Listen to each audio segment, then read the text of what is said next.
The following is a presentation of WCMP Sports, local sports. Past the 25, to the 20, to the 15, he's going to high step into the end zone, touchdown! Here, wide receivers split each side. He's still going into the end zone. East Central Minnesota, the action starts now. To bring you the call, here's Ethan Game Day Gilman.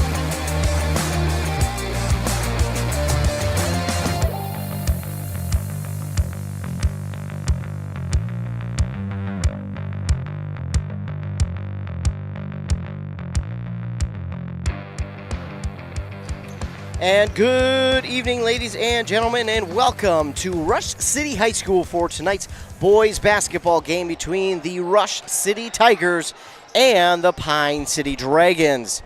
This a Great River Conference game between both of these teams, and it's also a section game of Section 6AA. But before we continue, of course, I'm Ethan Game Day Gilman, and I have a special guest with me here tonight. That is Taylor Tollefson from Pine City. And Taylor, this is not the first time we've had you on here. It is the second time.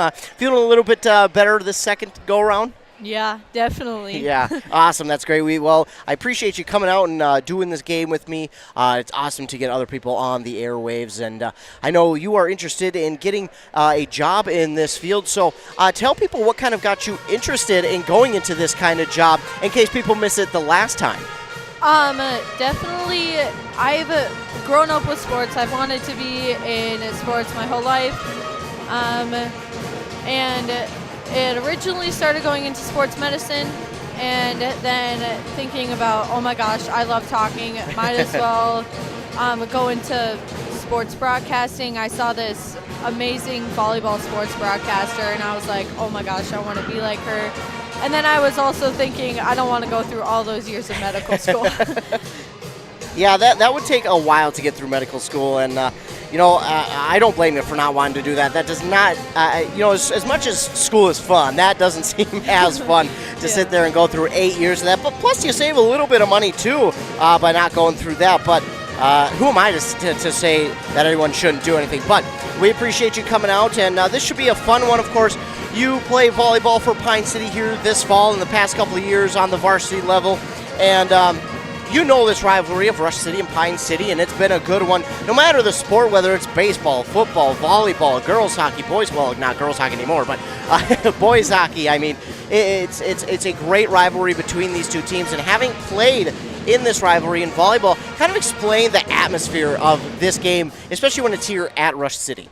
It's definitely energetic. The Rush City student section is insanely energetic and always like pumping up the Rush City kids. And then we have our student section, and they're usually going back and forth, cheering both at each other and stuff. So it's very energetic, like Wisconsin. They're like, it's like that energy, but not that energy at the same time. Yeah, absolutely. And here it feels like it's a little bit more closer than maybe at Pine City. I mean, you've got the student section right on the floor. If you can see down below, there's the boundary line, and there might be about a foot, maybe foot and a half between the boundary line and the student section for Rush City. So they're right there. They're right on top of you. And I got to imagine playing in volleyball, does that ever get to you? Does them chirping and cheering on their team, does that ever overpower sometimes and sometimes get into your head, or maybe even is it distracting a little bit? For me, it's really not, because I'm used to the big atmosphere. Like in JL volleyball, I do a club till June. And Nationals, our very last tournament, is insane. You have over 200 courts in one facility. Wow. So it's really loud. Like, I cannot hear anybody on the court. I'm clueless. So it doesn't really distract me that much, but I think it definitely distracts the teammates a little bit because they're just so loud. Right. They very much are, and they do a good job of making it home court advantage for sure. And tonight, as we mentioned before, a rivalry game. It's also a section game between these two teams, and again, you would know something about section games, having played in the same section as Rush City volleyball for years now. And when it's a section game, it's got that much more importance on top of it being a conference game. So coming into a game like this for both teams, how important is it, first of all, for them each, because neither of them have won a conference game yet, so how important is that for each of these teams here tonight going forward? for each of them not winning, that's definitely going to put them up and definitely put them on the board. Not having 0 is not is gonna it has them down in the lower rankings of the conference. So whoever wins tonight is gonna have a good impact on the next conference games, and it's gonna boost their energy up. Definitely, just making them more confident that they got a conference game done. So now they're going on and they're gonna step up and win those next conference games. Absolutely. As we take a look at Pine City, the visiting team here tonight, they are 1-9 through their first 10 games on the season. They're 0-1 in section play. They give up about 80 points per game, score only about 52. So not the offense that we're used to seeing from Pine City. Pine City, for years now, for the past, as long as I've been broadcasting, their offense has been used to scoring at least in that 70-point, maybe even stretching it to 75 points per game each year, but this year a little bit different as it is a younger team, an inexperienced team with this Pine City team. Of course, they lost their first multiple games. It was their first 7 games in a row that they lost. But again, they faced some really good competition in North Branch, East Central, Chisago Lakes. You had Foley in there and Moose Lake, Willow River. All these teams are toward the top of their sections or at the top of their sections. One of them is Foley, another one is Moose Lake, Chisago Lakes, and of course North Branch and East Central, who is at the top of Section 5 Single A right now. So all these teams that they have played are very good. Then they went into the Christmas break where they played in a Cloquet tournament. They got their first win on the season, and not only their first win, they scored their first their second 70-point game, but they won. Their last game they scored 70 points was against Hinckley Finlayson, in which they lost 88-77. So for them to be able to score in the 70-point mark and also win by 20 points over Mesabi East, that is definitely encouraging for them. Then they went on to fall to Cloquet, who is an absolute powerhouse in Class 3A, 92-54. Then coming out of that, they fell to Baram 79-60, and Baram is having quite the resurgent year for that boys team this season. Of course, Class 5 Single A is going to be a very interesting section this year as well. So tonight they will play Rush City. They will end their week on Friday up at East Central. We will not be able to get to Rush City as of right now after our national anthem and starting lineups have been announced. We'll touch on what Rush City has done so far this year, but before that we're going to get a commercial break. Hear a word from our fine sponsors, then we'll be back here with more in this boys basketball game between Pine City and Rush City. You're listening to Boys Basketball on 106.5 FM, AM 1350 WCMP. Untangling your headphones, finding the right remote, saying goodbye to your favorite shirt that hasn't fit in 10 years. Why are simple things sometimes so complicated? Thankfully, with Auto Owners, insurance doesn't have to be one of them. Auto Owners works with independent agents who live in your community and answer when you call, so you can worry about more important things, like finding a new favorite shirt. That's simple human sense. Contact your local Auto Owners agency, Pine Insurance Agency at pineagency.us today. All right, settle down. Let's call the meeting of people that complain about everything all the time and never do anything about it to order. Any complaints? Yeah, my heating bill's too high. Oh, yeah? Well, Bobby just bought an outdoor furnace from Central Boiler, and he eliminated his heating bill. What about the hot water? He eliminated that heating bill, too. What about his shop? He heats that, too. I have no more complaints. I think Central Boiler offers a solution to our complaints. Save money on your cooling and heating bills. Visit northlandboilersales.com, your local Central Boiler sales dealer.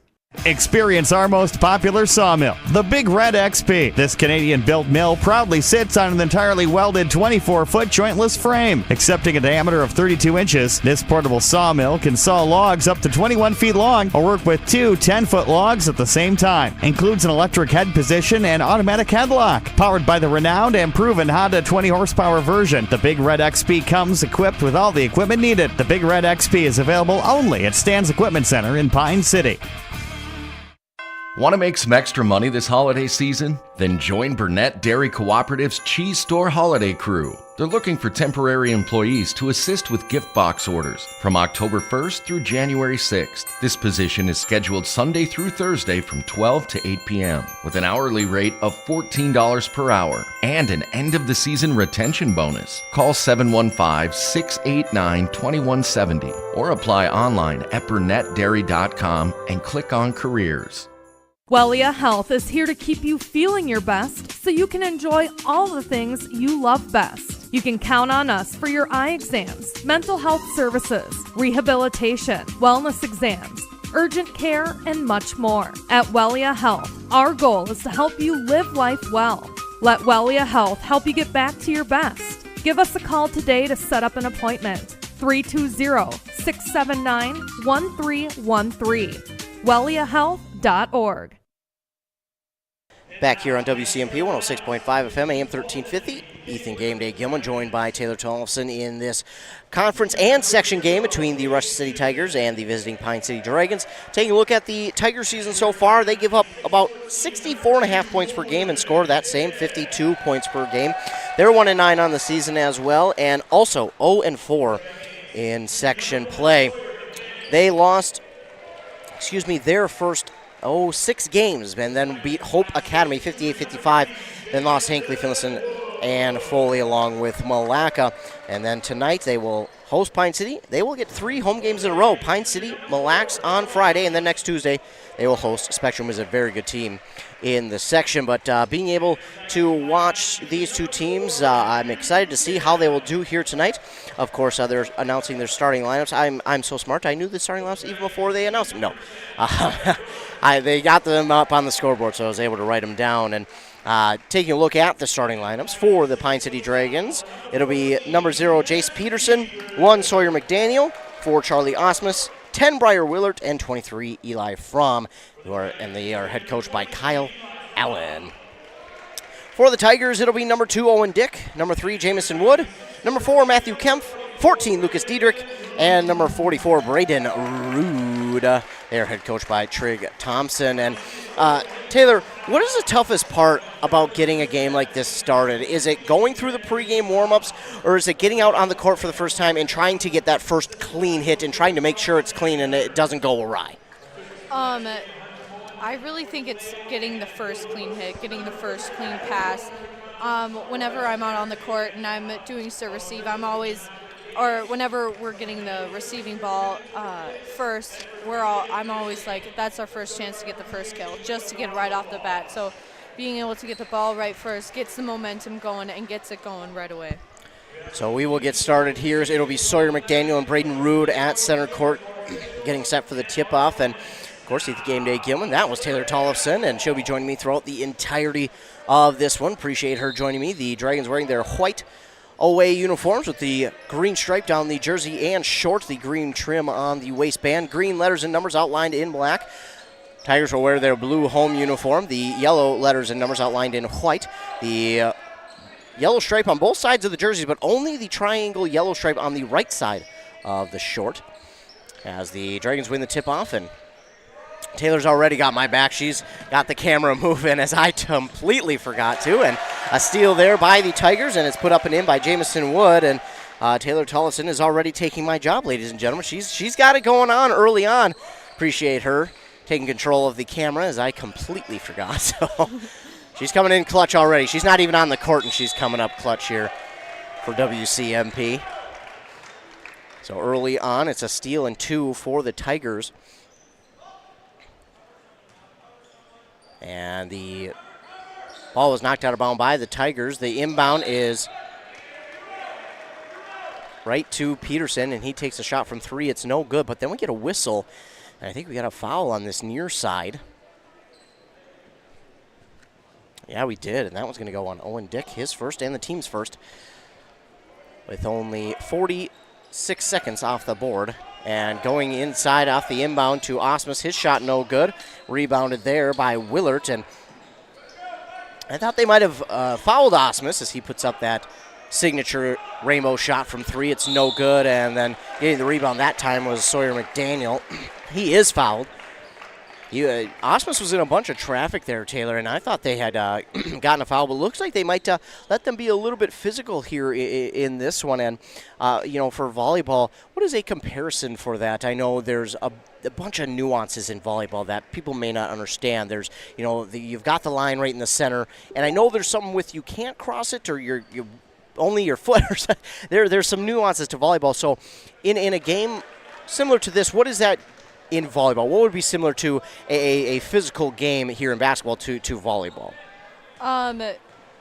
we were just really practicing it in practice the other day, and I think probably the most main one is probably blocking. You're up there, and they call it jousting, and you're up there and you're blocking it, and you make sure that it just goes over the net, and you just make sure that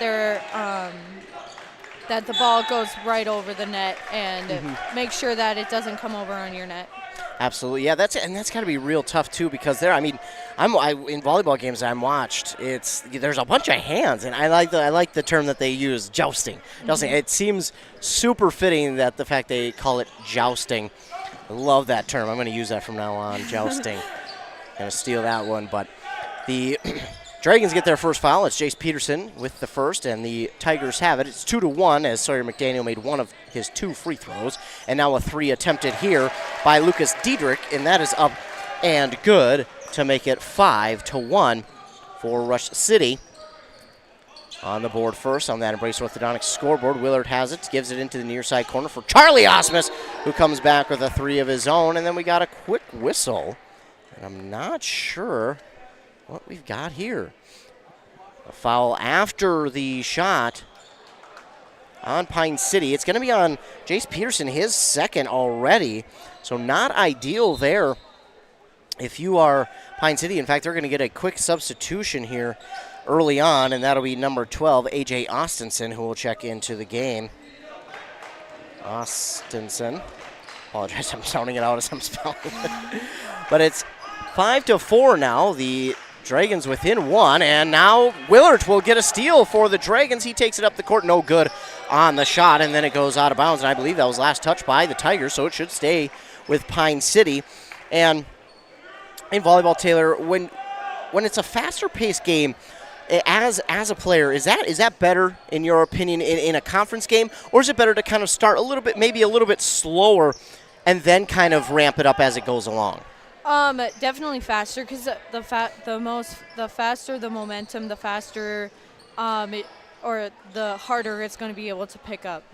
So faster hits, it's going to be hard in the back row to try to pick up, and for the other team, so more chances for you to get kills and more chances for you to have better ways to score. As we see a couple of steals here. Willard got his second. The other way went, I believe that was Owen Dick, who got the steal the other way, and then it was stolen right quick back by Willard. And now we get a foul here on the Tigers. That's on Diedrich, and that'll be his team's second. And it's Sawyer McDaniel at the line for 2. He's no good on the first. And subbing in is going to be Austin Wiener.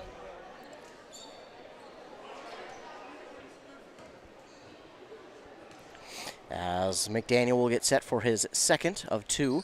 This one is no good as well. Rebound grab there by Willard, and Willard may not be the tallest guy on the court, but man, does he give a ton of effort on those rebounds. And now he gets credited with a 3, and he makes it 7-5. Pine City, and I know, Taylor, there's a ton of height differences in any sport you get to, but in volleyball, they're going to get a foul call here on Pine City as it interrupts my thought. We'll get back to that real quick, but first we'll get you the foul, which was on Pine City. And it'll be the first on A.J. Austinson, and the team's third. Both teams now have 3 as this inbound goes well past the outstretched arm of Matthew Kempf, so we'll go back to Pine City, a turnover. But as I was saying, height, there's differences in every sport. In volleyball, height is important, but how important also is just the fact of being that player that hustles to the ball, that is giving all their effort 24/7, as we see Osmus hit a 3. Really, it just shows that you're a good teammate and that you work hard and that you're dedicated, and it doesn't matter how tall you are. You're just so dedicated if you're a hitter, that you work so hard that you can get those kills, that you can work really hard to make your team better, and so it really just doesn't matter. It just kind of depends on how hard you work for this team. And I got to imagine that's got to be infectious amongst the team itself, too, because I got to imagine that sometimes will give your own team momentum as well. Yeah, definitely. As now getting his second foul is A.J. Austinson, so checking in for him is going to be Grant Larson. Grant Larson has been kind of a cool story. Only a freshman, but he has worked in for a ton of varsity time, as that three is up and no good there by the Tigers because of a travel, so the ball will go back to the Dragons. But again, Grant Larson, a really cool story. He started out on the bench this year, and it won't be long before we're calling his name on the starting lineup, as that three is no good there by Sawyer McDaniel, and it's rebounded by Kemp. But again, he has gotten significant varsity time, and that should be a 2. I believe his foot was on the line. No, they're going to call that a 3. I thought he was on the line, but they do not agree. And now we get a steal from Matthew Kemp. He says, hey, wait. Let me tie this up real quick and shut me up. So he got the steal, and as he was going for the shot, it was knocked out. Oh, they are going to call it a 2.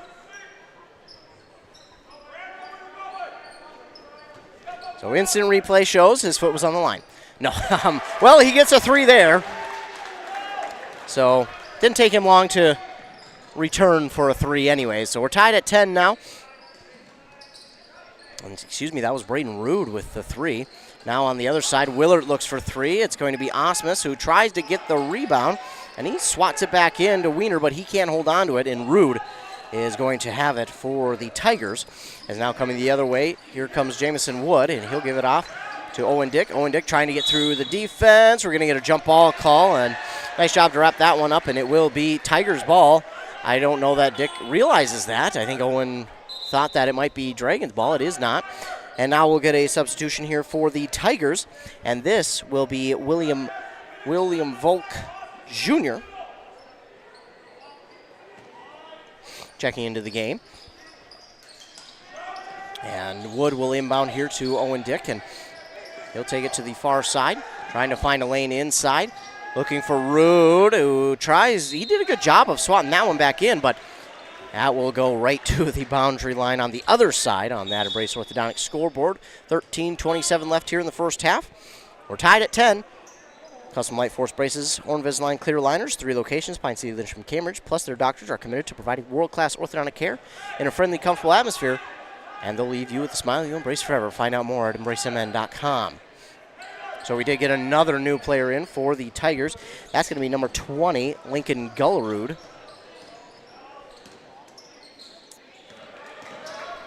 As this ball is going to be taken away by the Tigers, and Matthew Kempf with the steal. Pass across the way to Wood. Now back to Kempf. Kempf trying to drive inside, who got away with the stiff arm for sure, and yeah, they're going to catch him with it. And unfortunately they do catch him that time.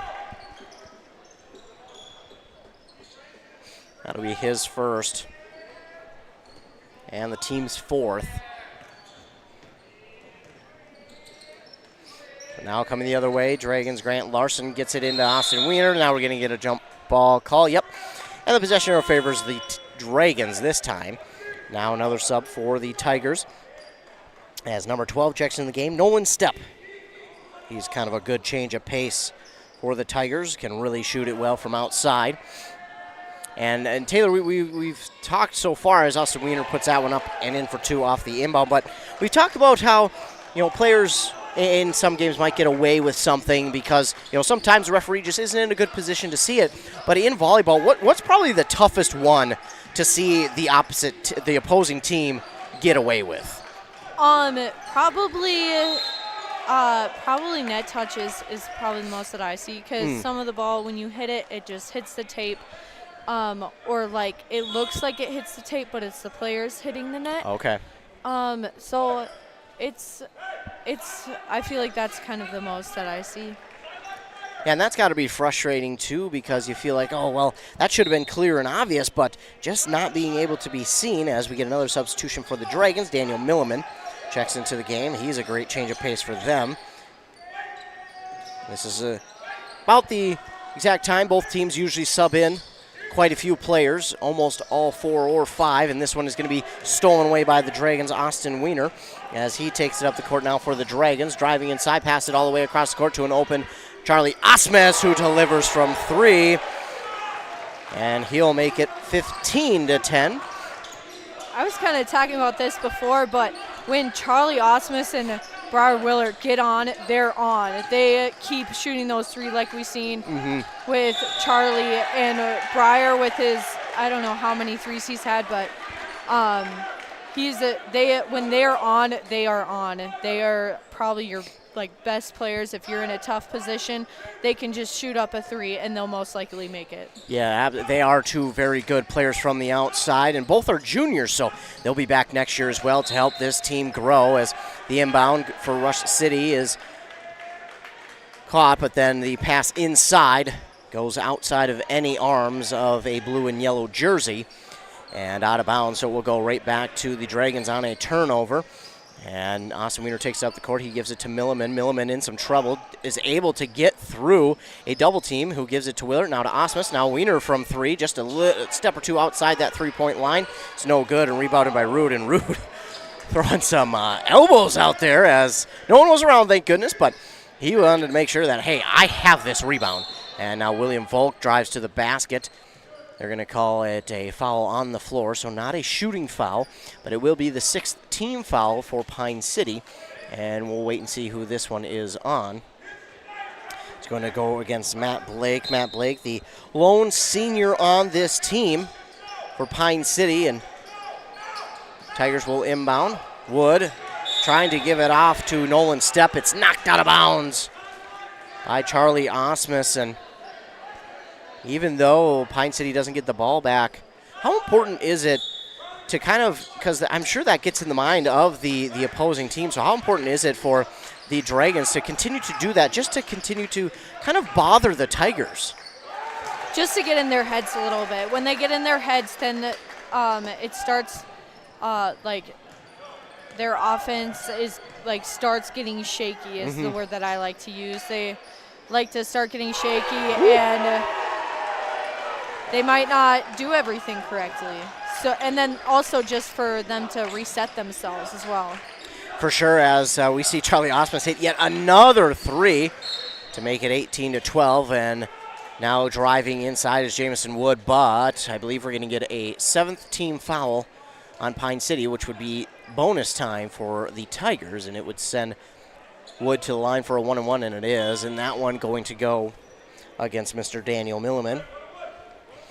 So Wood at the line for a 1-and-1. If he makes the first, he gets the opportunity at a second. But if he misses the first, it's anyone's rebound to grab.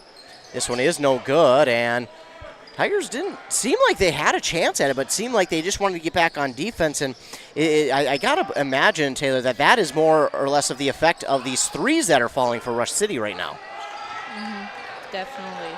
And the shot from three is no good. Daniel Milliman going to come up with the rebound. He gives it to Wiener. Now to Willard inside to Milliman again. Back outside, top of the key to Austin Wiener. He looks, trying to find someone. Goes in the near side corner for Osmus. Now back to Willard on the near side elbow. Back to Osmus, near side corner for three.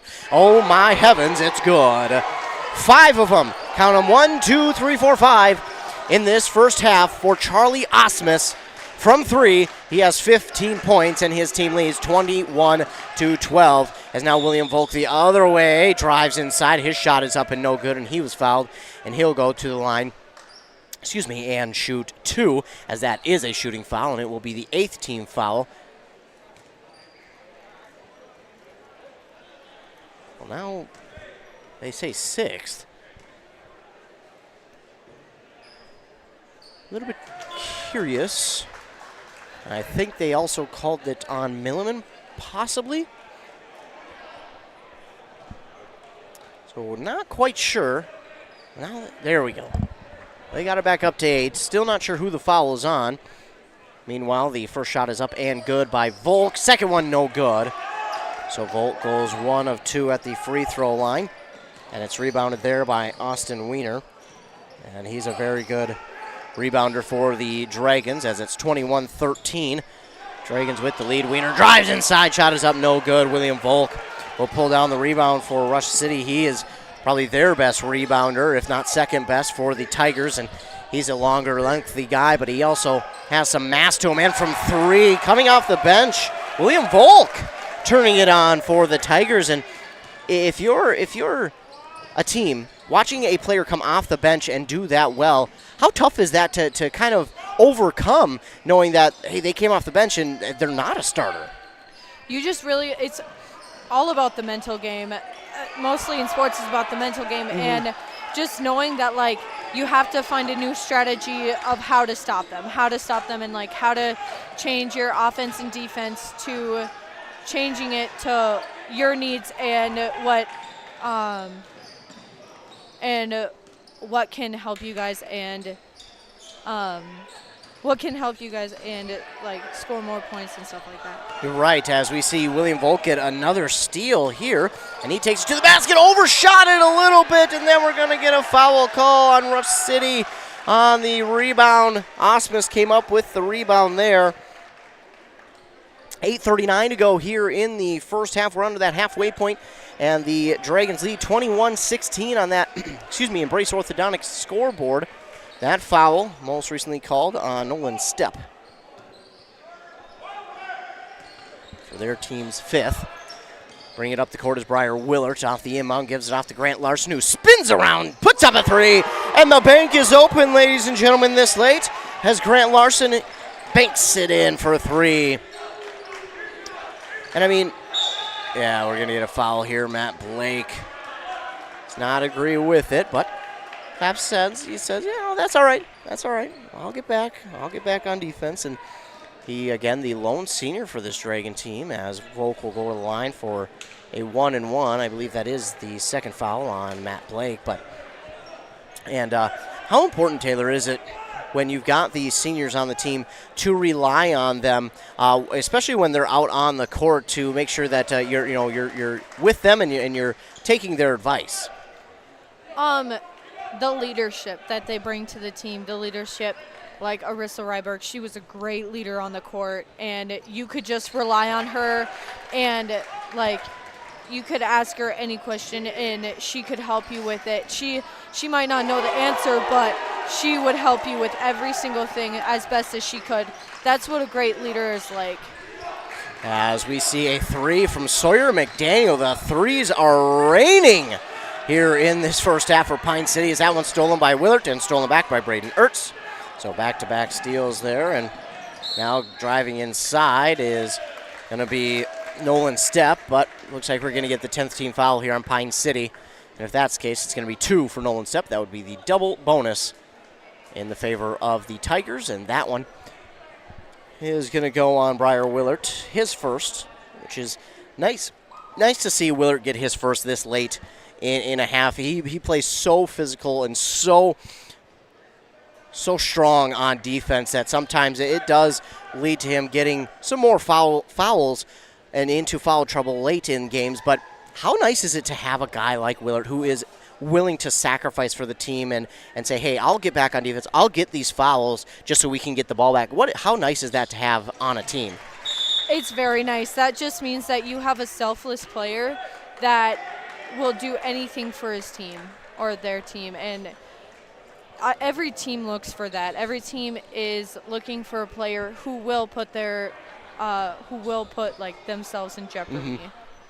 As we see at the line, it was Nolan Stepp who went 1 for 2 on that trip, and Sawyer McDaniel left alone. He pushed a head fake, and I think he even faked himself out with that one, as he gave a head fake. Then he went for the 3, and I think he rushed himself just a tad, because he had, Taylor, it looked like he had maybe an extra second or 2. Braden Rude with a dunk. He was left alone underneath the basket and made the Dragons pay with a dunk that time. Always fun to see a dunk in basketball. It's not often you get to see dunks in high school basketball, but we get to see one there. And now Charlie Osmus got inside, and the pass from McDaniel, and it's no good. Rebounded there by Braden Ertz. Coming back the other way, it's now 27-21. Not a lot of stoppage here in this one, Taylor, and again, as we see Rush City inside, we're probably going to see a score here, so we'll wait to get my question in, and no good from Jamison Wood. No good again. So Wood got his own rebound, but then it was Eli Fromm doing his thing underneath and getting the rebound, plus he was fouled. And that should be the 6th team foul on Rush City. We'll wait to see who that one was on. Or maybe it wasn't. No, it wasn't. Well, it must have just been out of bounds. Either way, the Dragons do have it back. Austin Wiener inside, turnaround jumper, no good. But he's fouled. He'll go to the line and shoot 2. This one is a foul, I'm sure. I'm sure of. As it'll be the 6th team foul now and the 2nd for Jamison Wood. But as I was saying, not a lot of stoppage here in this one, Taylor. And is that better for a team that is feeling themselves, that is on a little bit of a run themselves and has the lead? Or would you like to, maybe get a stoppage or 2 and catch your breath? Really just keeping it moving and stopping it a couple times, but this movement is just going back and forth, and that's what keeps the momentum. That's what keeps you warm. That's what keeps your adrenaline pumping, so that you can possibly, or not possibly, so you can make most of your shots, is with your adrenaline pumping and you knowing what you can do. For sure, as we see Sawyer McDaniel capitalize on a rebound. He puts it back up and in for 2, 29-21 with under 6.5 to go on that Embrace Orthodontics scoreboard. A shot there is no good by Owen Dick, and then the rebound is going to be up for grabs. We're going to get a tie-up, jump ball opportunity. And head coach Kyle Allen tried to call the timeout while his team had possession, but I don't think they ever truly had possession. I don't know, Taylor, what did you see? I thought I seen dual possession kind of the whole way. Yeah, I agree. So I just saw them with the ball, and then I saw Coach Allen with the ref, and yeah, he tried, and you got to give him credit for trying. But it did. Yeah, I agree. It did look like dual possession, and now as we got a steal there for the Tigers, they come down the other way, but it's going to be a foul, and sadly the 3rd for Jamison Wood, and the team's 7th, and I believe this will be not a 1-and-1 because it was an offensive foul on the Tigers. And now we see number 22 check in for the Tigers, and that, of course, is Dimitri Trudeau. And he is so fun to watch. If you haven't been able to watch him, he is really fun to watch as we get a shot there for 2 made by Grant Larson to make it a 10-point lead, 31-21 for the Dragons. Now coming the other way. And, yeah, we're going to get a foul there on the Dragons. So going in line to shoot 2 is Lucas Diedrich. But, yeah, Dimitri Trudeau is a fun young man to watch. Kind of the undersized athlete, but he does not let that stop him. He is all over the court, whether it's defense, offense, underneath the basket, getting rebounds outside. It doesn't matter. He is everywhere. As Diedrich, that one rattles out. So no good for Lucas Diedrich on that one. But it is so fun, and being an undersized guy myself in sports, it's so fun to kind of watch the undersized guy really get it going, and that's kind of Trudeau. Trudeau is the undersized guy, but certainly it doesn't stop him, as Lucas Diedrich makes 1 of 2 of his free throws, and the Dragons get it back going the other way, and a nice reverse layup there from Eli Fromm. Eli Fromm, no surprise, got the start here tonight. He has been playing his rear end off here lately, and to see him get the start, it was only a matter of time that he would get a start. And now going the other way, reverse layup is no good that time by Nolan Stepp. It's rebounded by who else? Eli Fromm. Beautiful shot by Stepp, but just couldn't get it to fall. And Willert is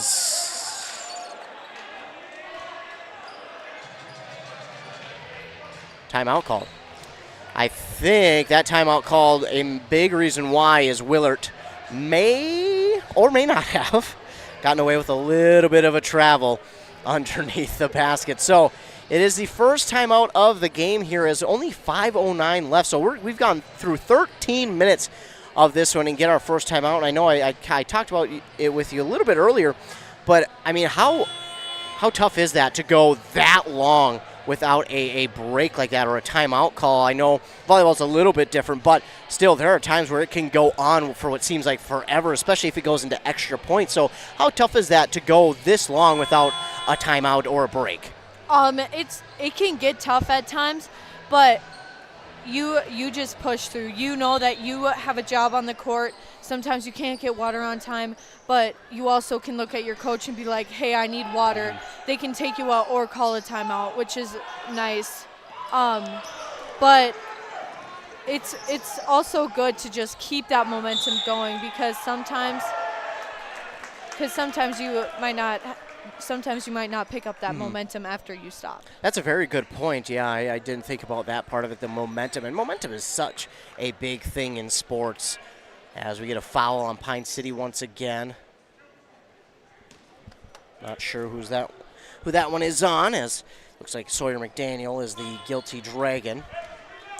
The shot there from Owen Dick is no good, so the score remains 33-22. Tigers have struggled from the free throw line here so far tonight. They'd like to be a little bit better so far, hovering around that 50% mark, as Owen Dick does make the second, and he got his first points on the board there with that one. Here come the Dragons the other way. Under 5 minutes to go, McDaniel gives it to Larson, to Austin Wiener, now back outside to McDaniel for three. Sawyer McDaniel add another three on the board here tonight for the Dragons.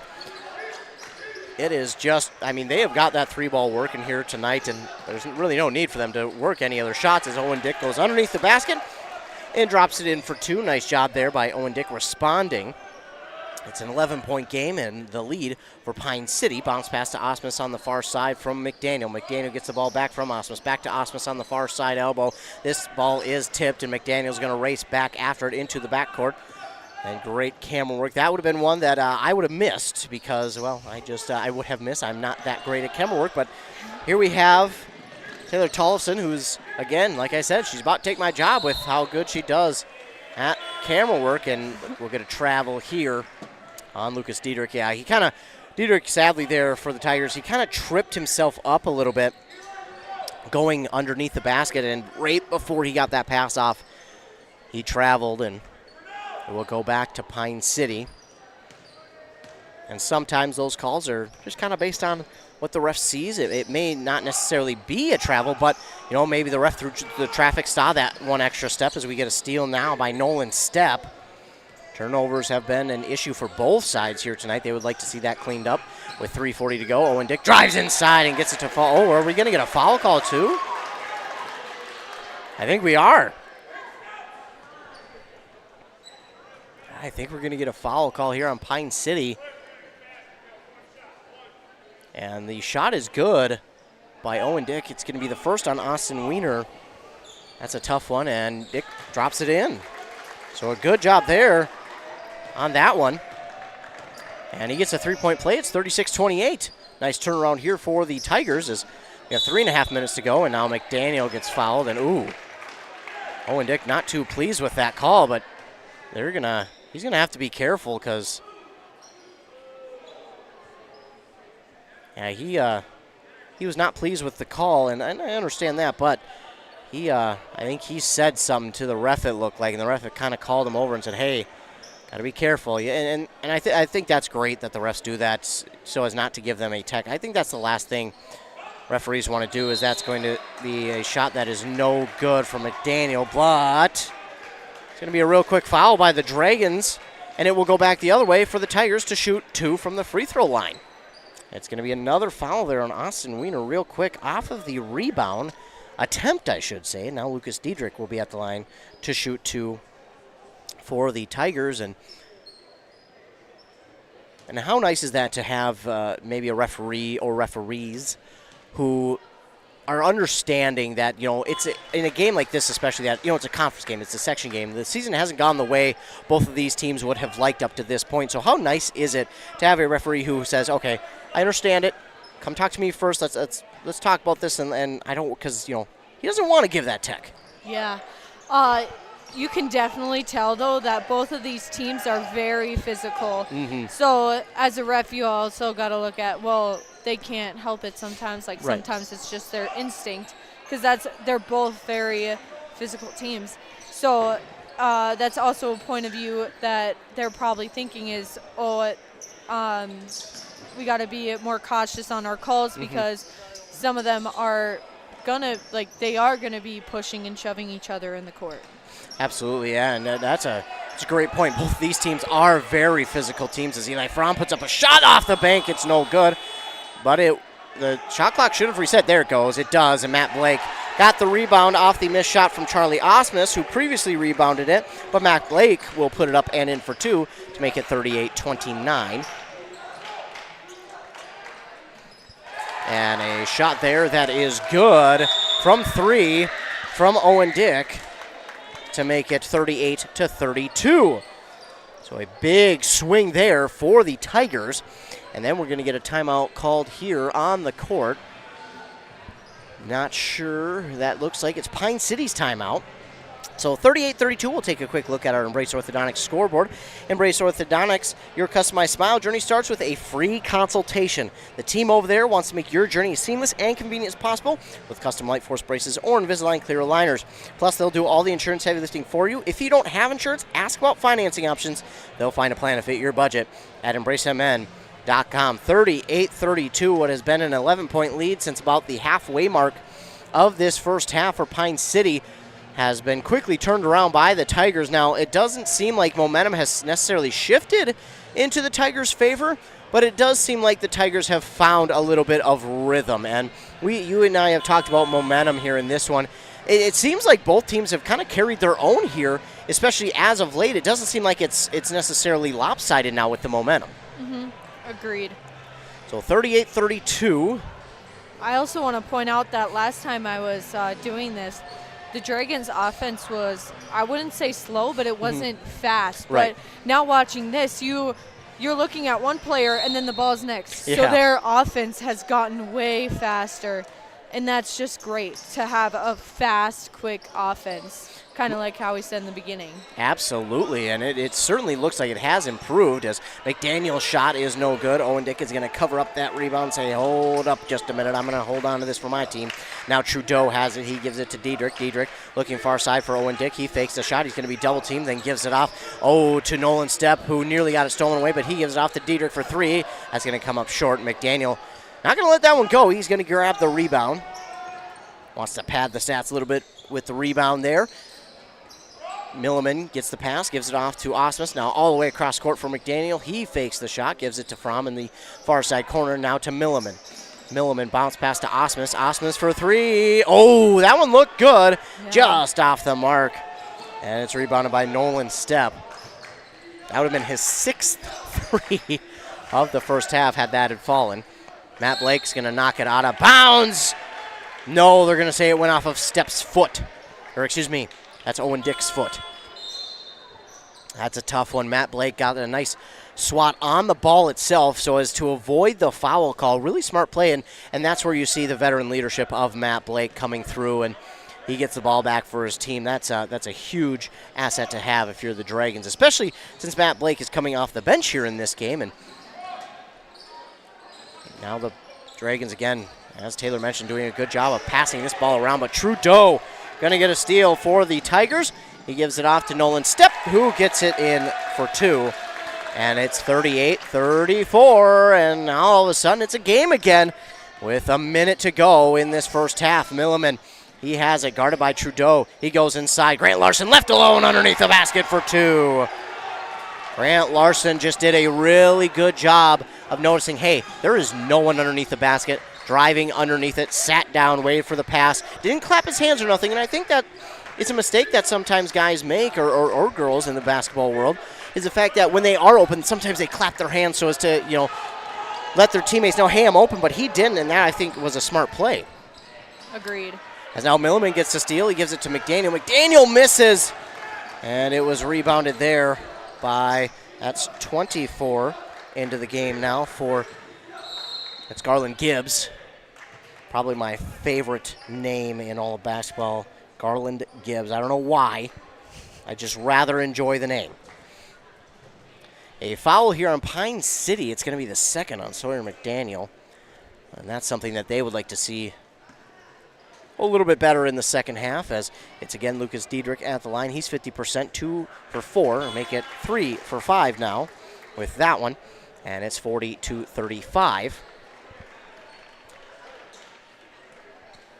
Quick substitution here for the Dragons before we get set. When this shot is made or missed, we're going to have 20 seconds, so no shot clock will be on. And he misses, so he'll stay 50%. Wow, nice rebound there by Garland Gibbs, and then it's eventually stolen away by Eli Fromm. He's just done a lot of work here tonight and throughout the first half of this season to not only improve his game, but become a starter. Grant Larson from way outside. Shot is no good, and Diedrich gets the rebound, and they did not quite realize how much time was on the clock, and that will be the buzzer for the first half. So the first half has come to an end, and what a first half it was. Both of these teams quickly closing on their scoring averages for the game just in the first half alone. So we'll take a commercial break. We'll be right back. We'll recap the first half of action. And, of course, you're listening to Boys Basketball on 106.5 FM, AM 1350, and WCMPradio.com. And tonight at 10 on Spy Witness News, a local ice fisherman ignores warnings about ice thickness and enters the frigid waters of Lake Pokegama. Oh yeah, the ice is pretty thick by shore, so I just thought I'd give it a go. I was lucky I only brought the little pop-up. Boy, if I would have had the big shanty. Gotta get after them crappies and perch. Also making headlines. This week, snag a 30-minute massage at Pine City Family Chiropractic for only $45. Wow, that's a beaut! Join us for these and other money-saving opportunities at WCMPradio.com/deals. Maybe I'll only take the truck out there this weekend. That's just dumb. It's winter in Minnesota. What do you want me to do, read a book? WCMPradio.com/deals.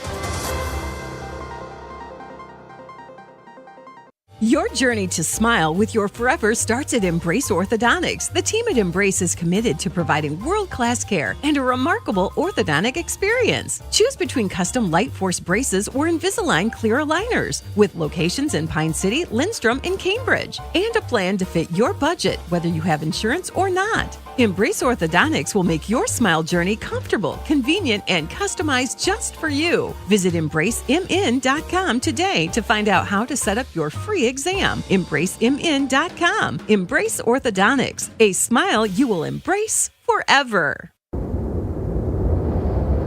This can be the loneliest sound, and it's never the right time.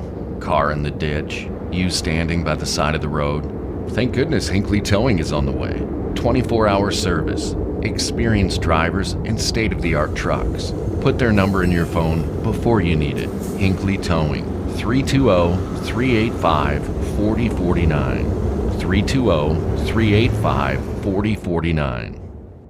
'Tis the season to share the joy of Wisconsin cheese. At Burnett Dairy Cooperative, they understand the importance of great cheese and take pride in their gift boxes. Burnett Dairy can customize gift boxes and include a nice note, and they can be shipped throughout all states except Hawaii. Who doesn't love cheese? This is the perfect gift for anyone. Order your cheese gift boxes online at shop.burnettdairy.com or give them a call 715-689-2748 for custom orders, and they can be shipped or picked up at the store.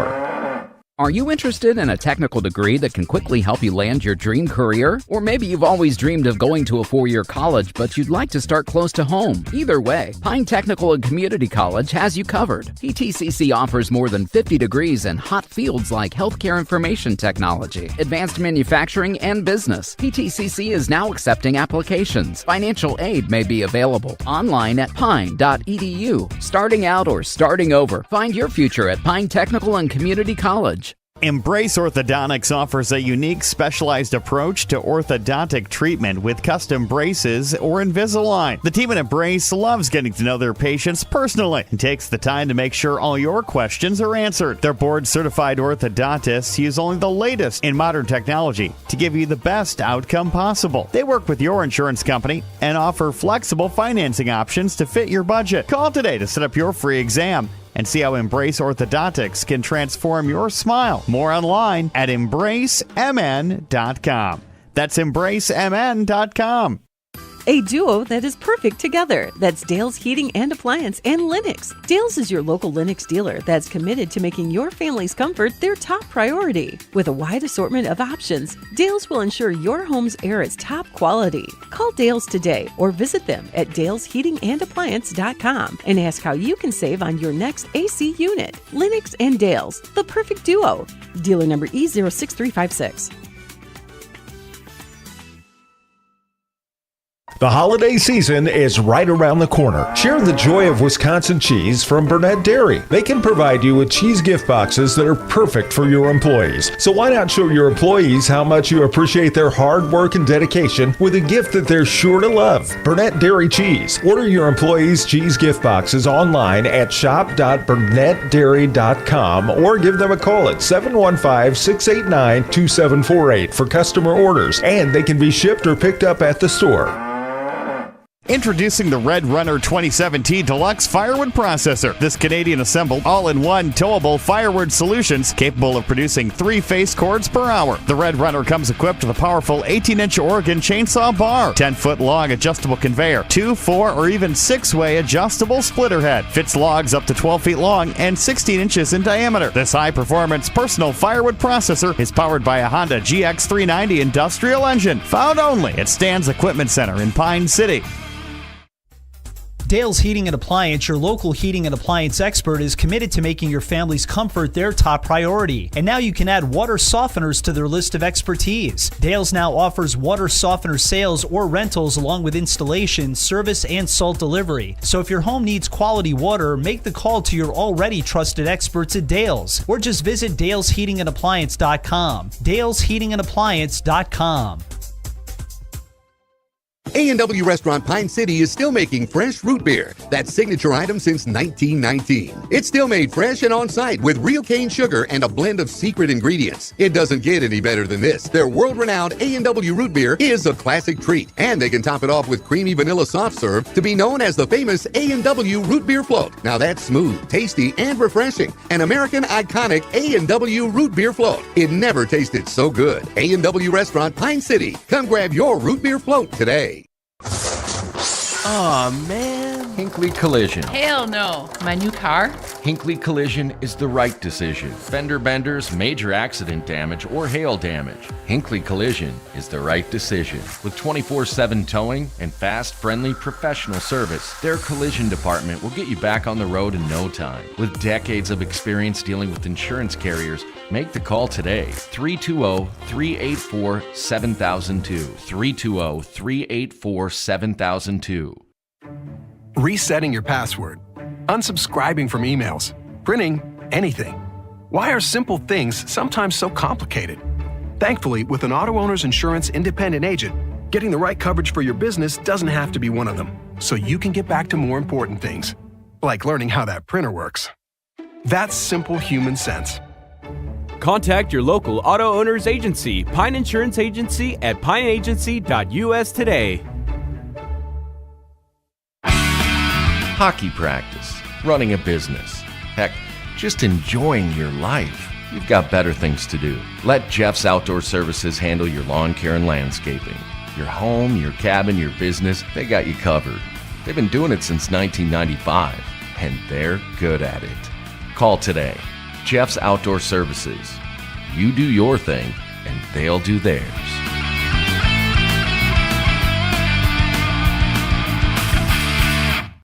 Hi, Rob. Hey, why have you been so happy lately? It's because I no longer pay for hot water. What? You have 4 teenagers that take all-day showers. How do you not pay for hot water? Well, I put in a central boiler outdoor furnace that heats my house, my garage, and now I have virtually endless free hot water. Wow, that's great. With my 10 kids, I'll really save some money.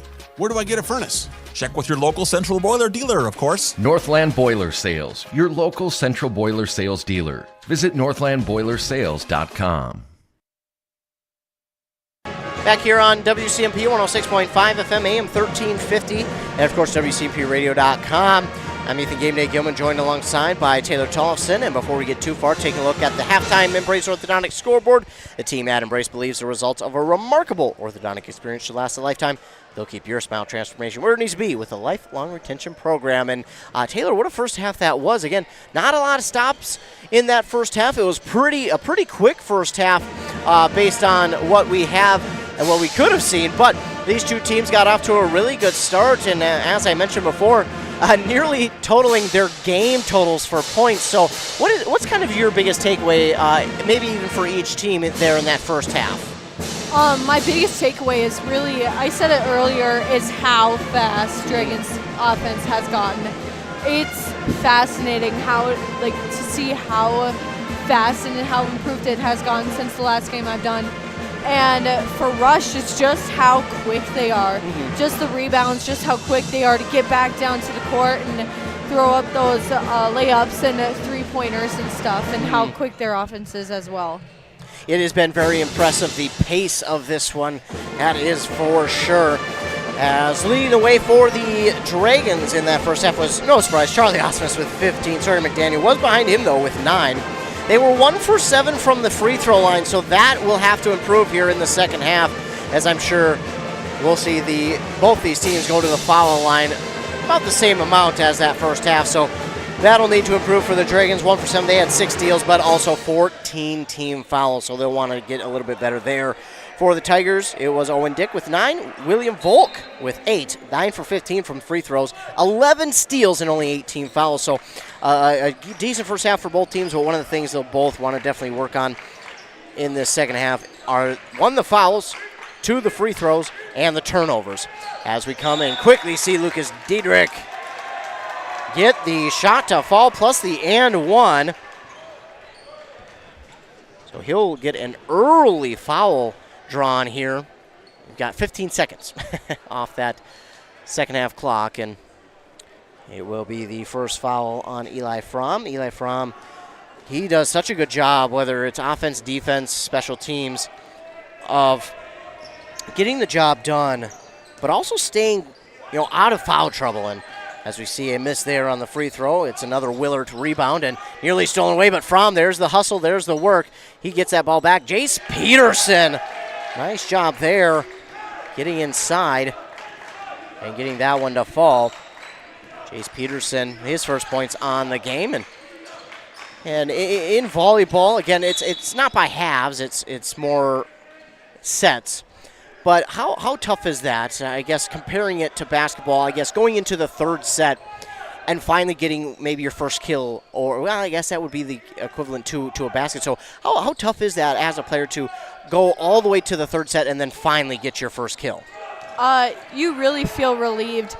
You feel relieved that you finally bring yourself back. So then you bring yourself back up, and then you bring yourself back to how you normally play and how you feel comfortable with and feel confident with.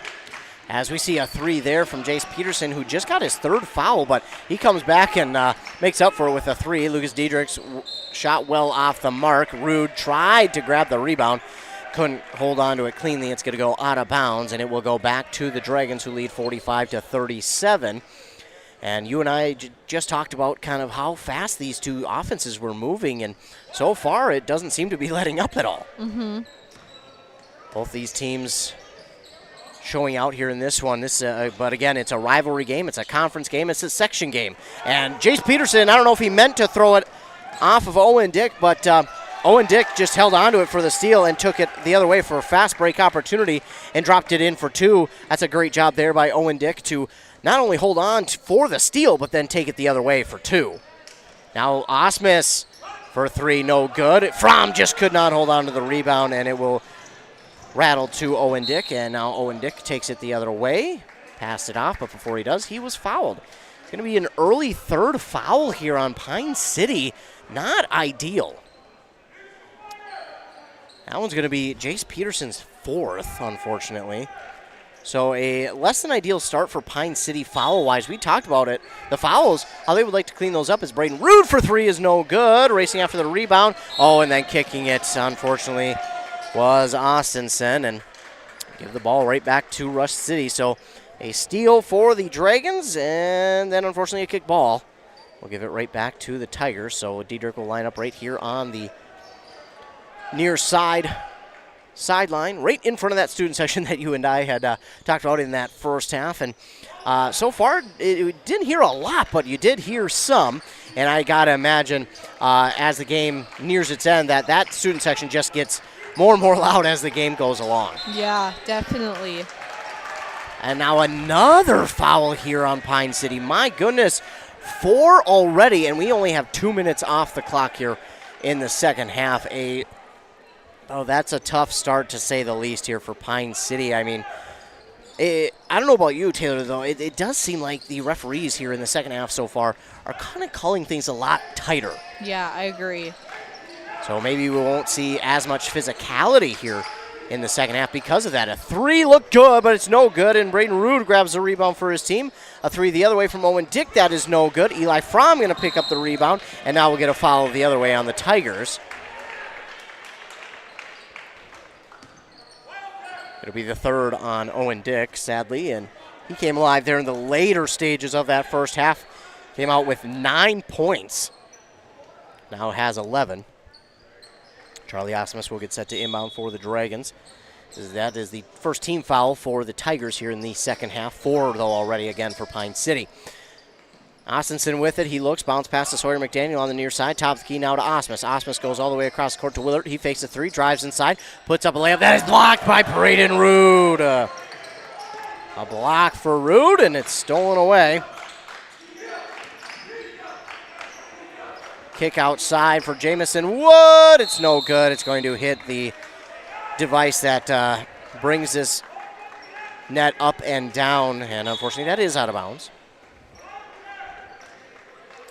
Now we know in volleyball there are times where that ball goes into the rafters.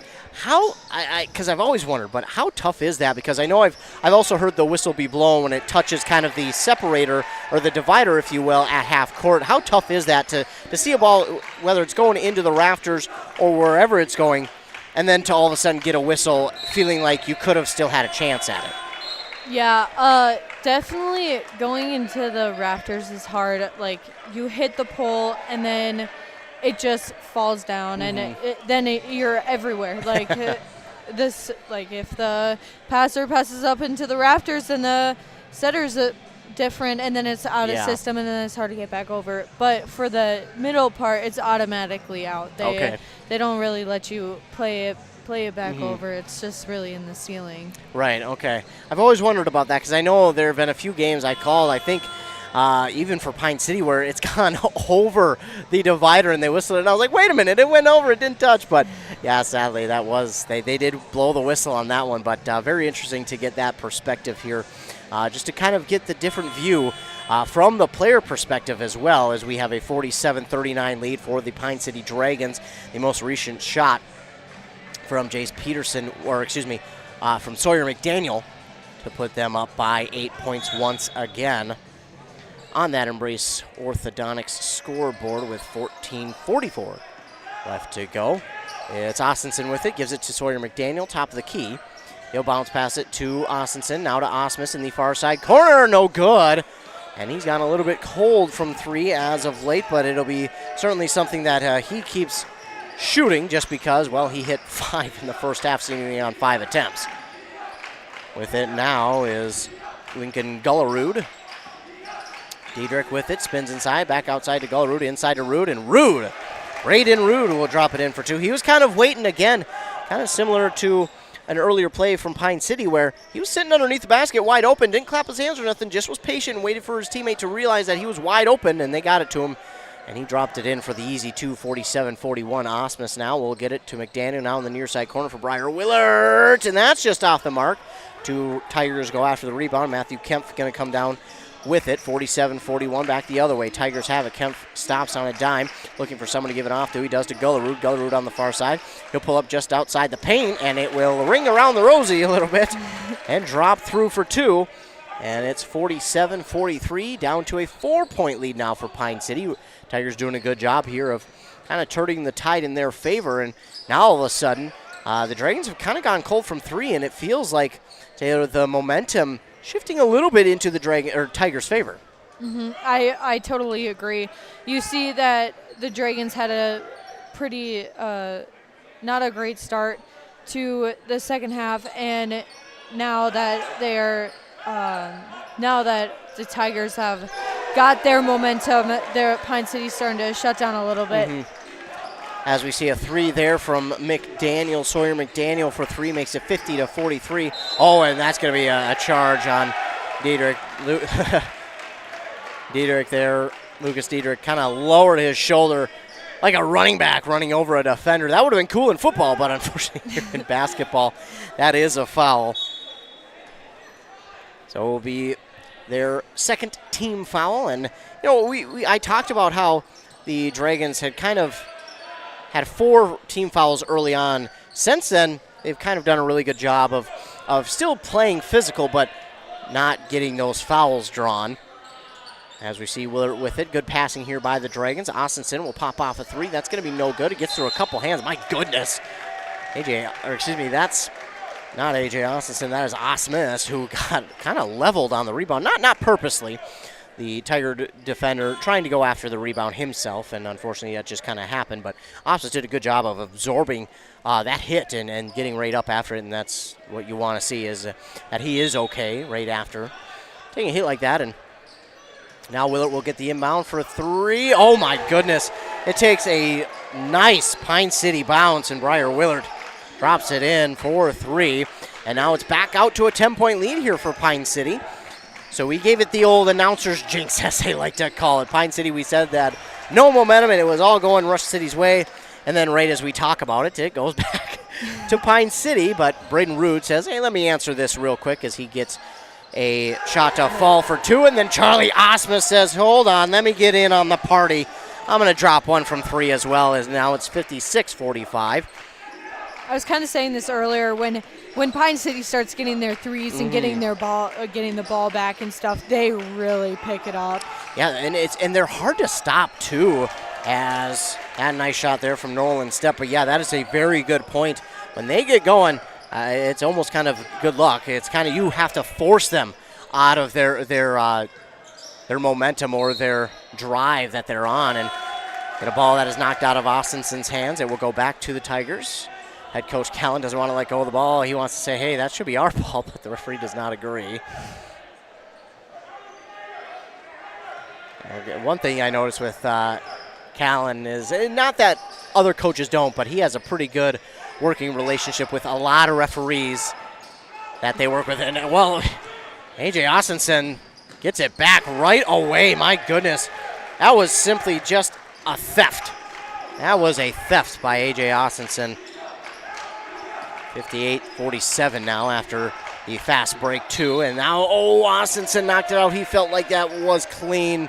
I kind of agree with him, but he might have gotten a hand, and that was close.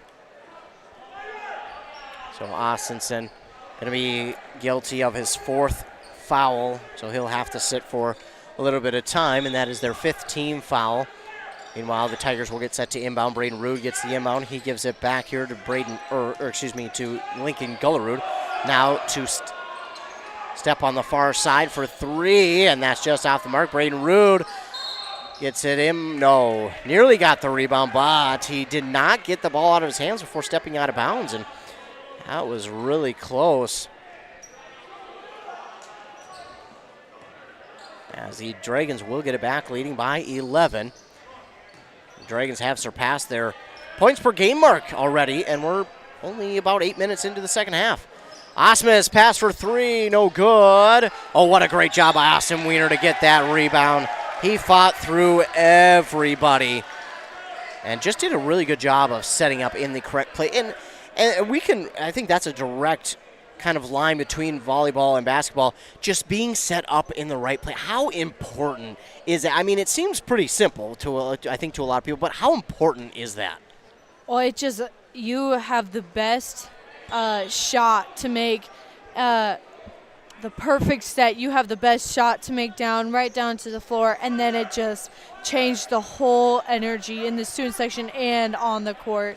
It just changes a whole different energy, and you have such a great opportunity to change that as well. So, for sure, as Austin Wiener goes 1 of 2 at the free throw line, his team expands their lead now to 12, 59-47.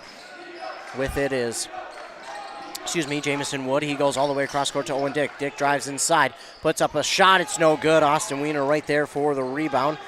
That's his 3rd. He'll pass off to McDaniel, who's left alone from 3. The bank shot is through. And just like Taylor mentioned, when they get going from 3 and that long ball starts to work, it's hard to stop him. And now William Volk drives inside, and he gets the shot to fall. Ooh, he's got to be careful. He's going to He could have got easily called for a tech there with a lot of referees, but he will draw the foul, and then he, I'm not going to say what he did, but he was, he was, could have been considered unsportsmanlike, as he will drop that one in. So the three-point play is there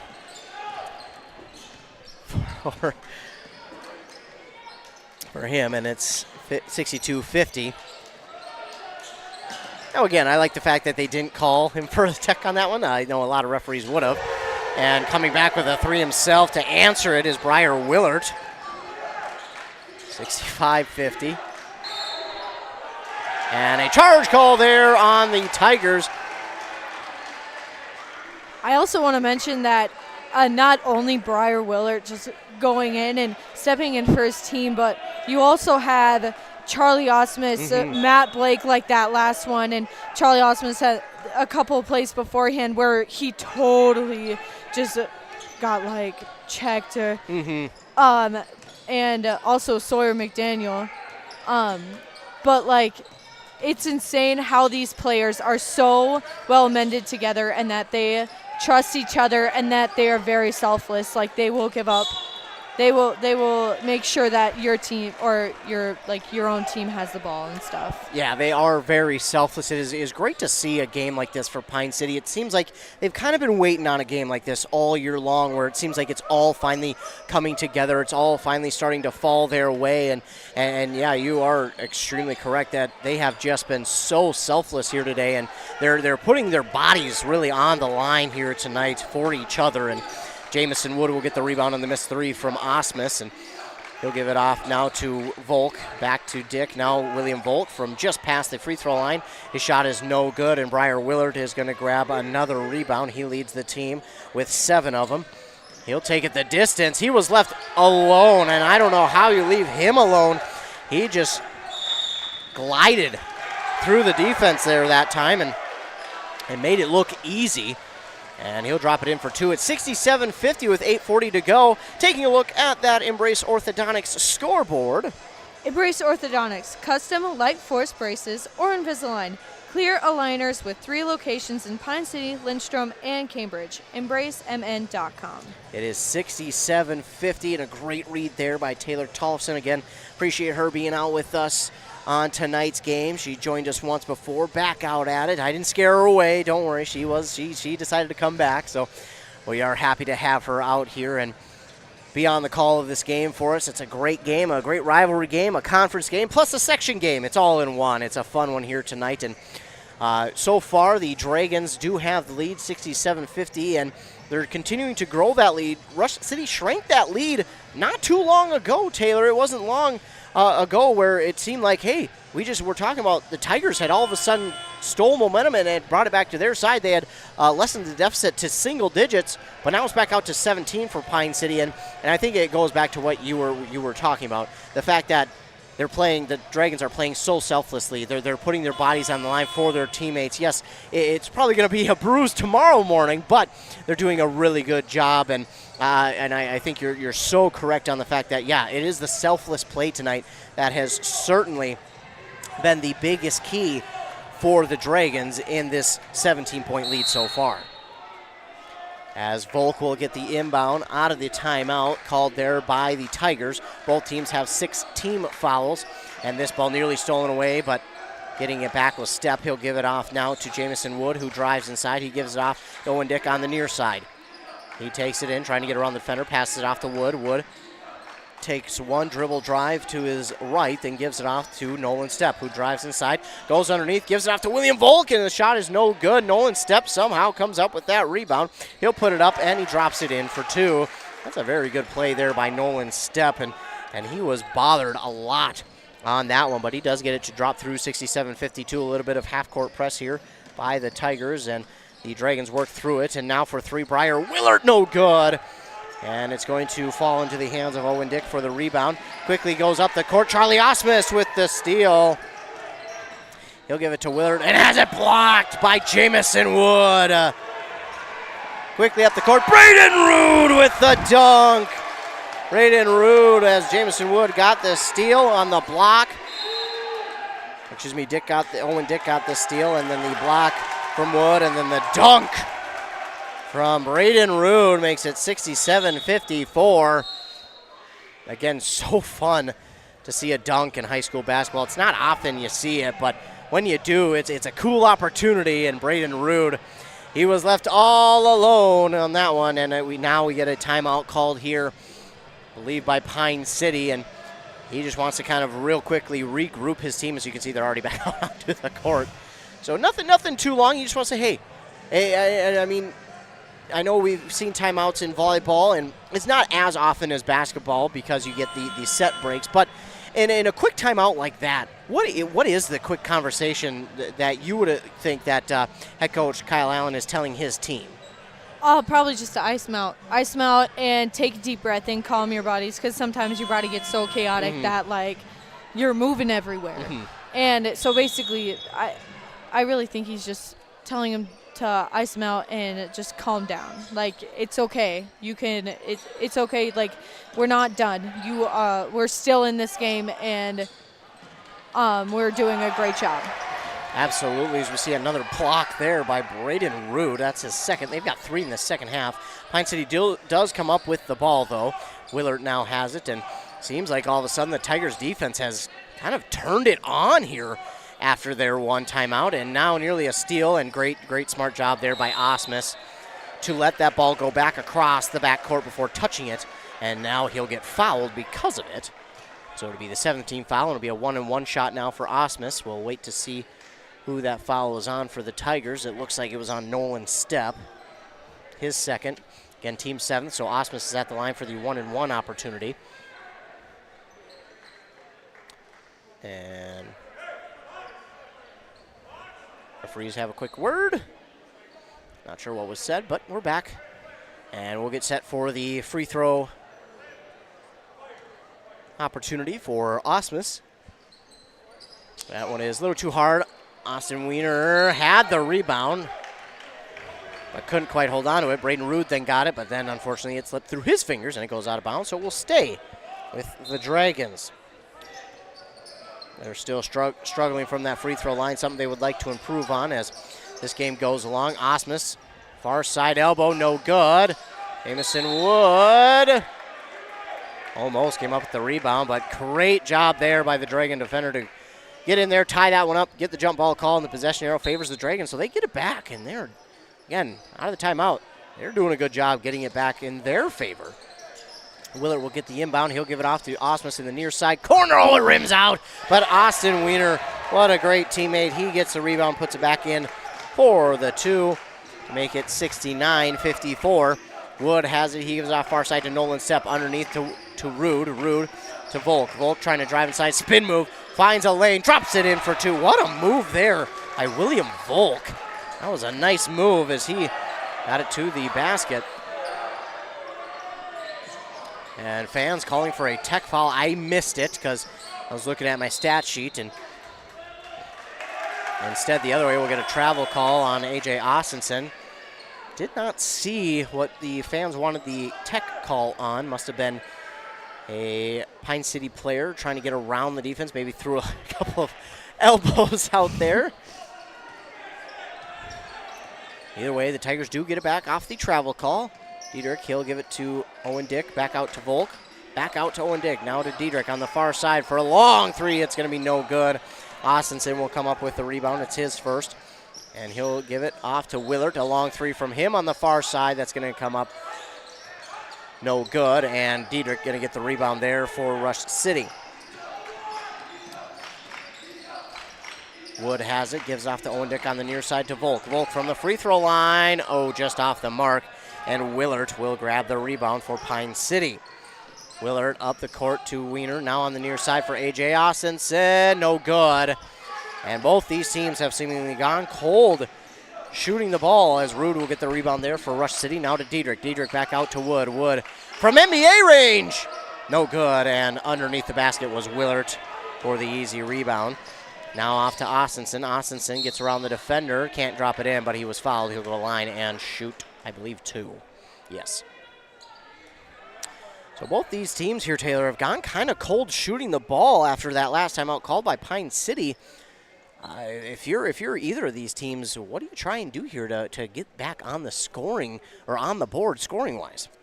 I guess exactly what they did there is having AJ go up and take those 2 shots just to give us a breath, because they were constantly going back and forth. It's like a long rally in volleyball, and if he if he makes this next shot, like, that brings the momentum back. That brings them back into, oh yeah, let's shoot more, let's do this more, let's throw in a couple more plays.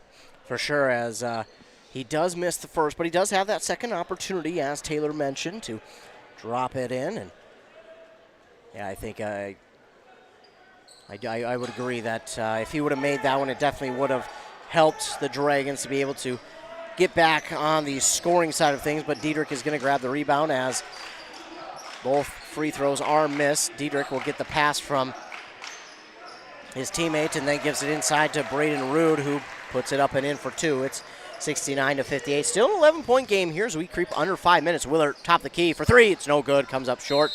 Get a few. I feel like a foul could have went any way there, but they're going to call it, I guess, on Pine City. It'll be the 7th team foul now for Pine City, and the 4th on Austin Wiener, and he came up a little bit slow. Not sure, it looks like maybe an arm or something. Of course, he's very battle-tested himself. And he also had that injury during football, so. Yeah, not an easy injury to come back from, and when he started the first game for Pine City, I was really surprised that he was able to start that game after the injury he had in football. So a very impressive comeback for Austin Wiener that may not get talked about enough. And I'm glad you brought that up, Taylor, because, he went down. He was their starting quarterback for the Dragons, and they had a lot of hope for him. Unfortunately, he went down with that injury, and to be able to come back in, a month and a half, maybe stretch it to 2 months to start basketball, the first game of basketball even, that is so impressive, and a very tough young man. You can definitely tell that he is very dedicated in his sports. He's very dedicated on being a better person and being a better athlete. So he was probably thinking in that moment, oh my gosh, I need to get back. I want to get back into playing sports. I want to be that. I want to get better. I want to continue doing these things. I don't want this to hold me back.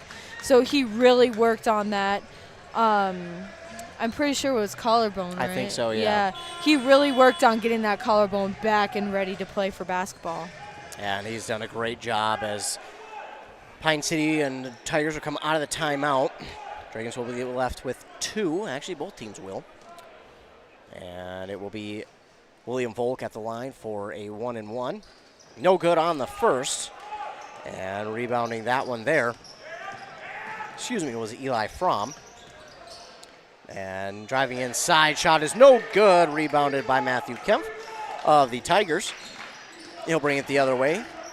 On the far side, he'll give it now to Gullerud. Gullerud from 3, just off the mark. A few Tigers go after it, but the rebound going to be picked up by Charlie Osmus. 69-58, under 4.5 minutes to go here in the game. Sawyer McDaniel, he was fouled, and he'll go to line to shoot 2, or 1, excuse me. Yeah, it'll be a 1-and-1. As that is a foul there on the Tigers, and the 3rd for Mr. Lucas Diedrich. Is the 9th team foul now on the Tigers, and McDaniel at the line for a 1-and-1. And much like Taylor mentioned before, it would be huge if the Dragons could get even just 1 of 2 here. No good on the first, so he won't get a second opportunity.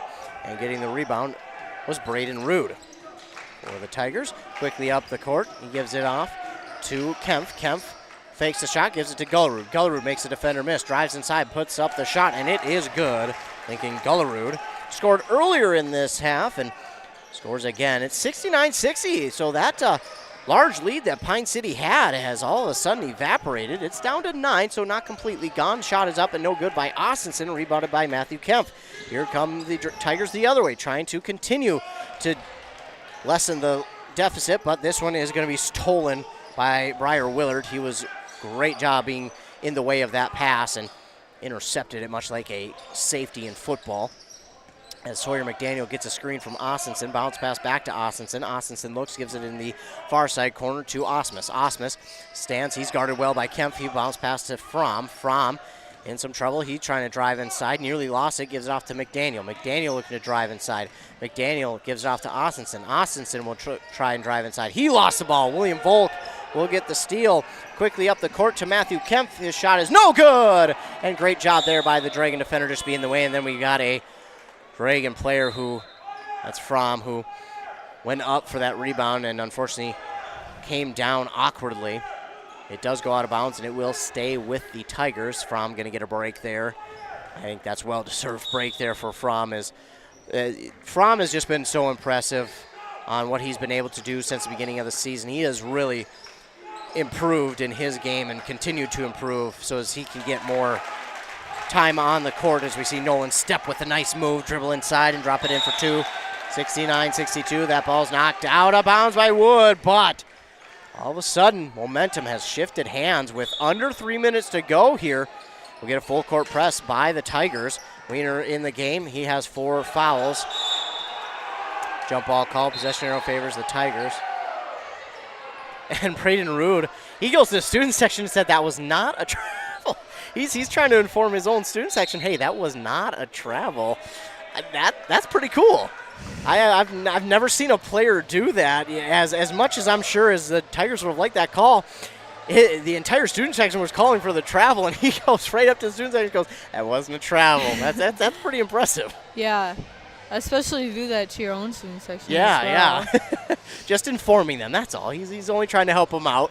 Yeah. So we get a timeout here called by Pine City. They'll be left with one, and Taylor, we mentioned it. They've been at the free throw line twice since they've been on this scoring drought, and they once led by 17. Now all of a sudden it's down to 7, so a 10-0 run here by the Tigers, and we've seen a couple timeouts called by Pine City. So far hasn't worked out of the timeouts.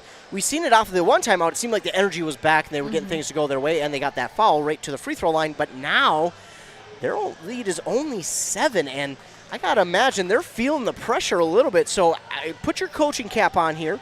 What is the message to the team to try and get them to relax and to try and remember, hey, you still have the lead?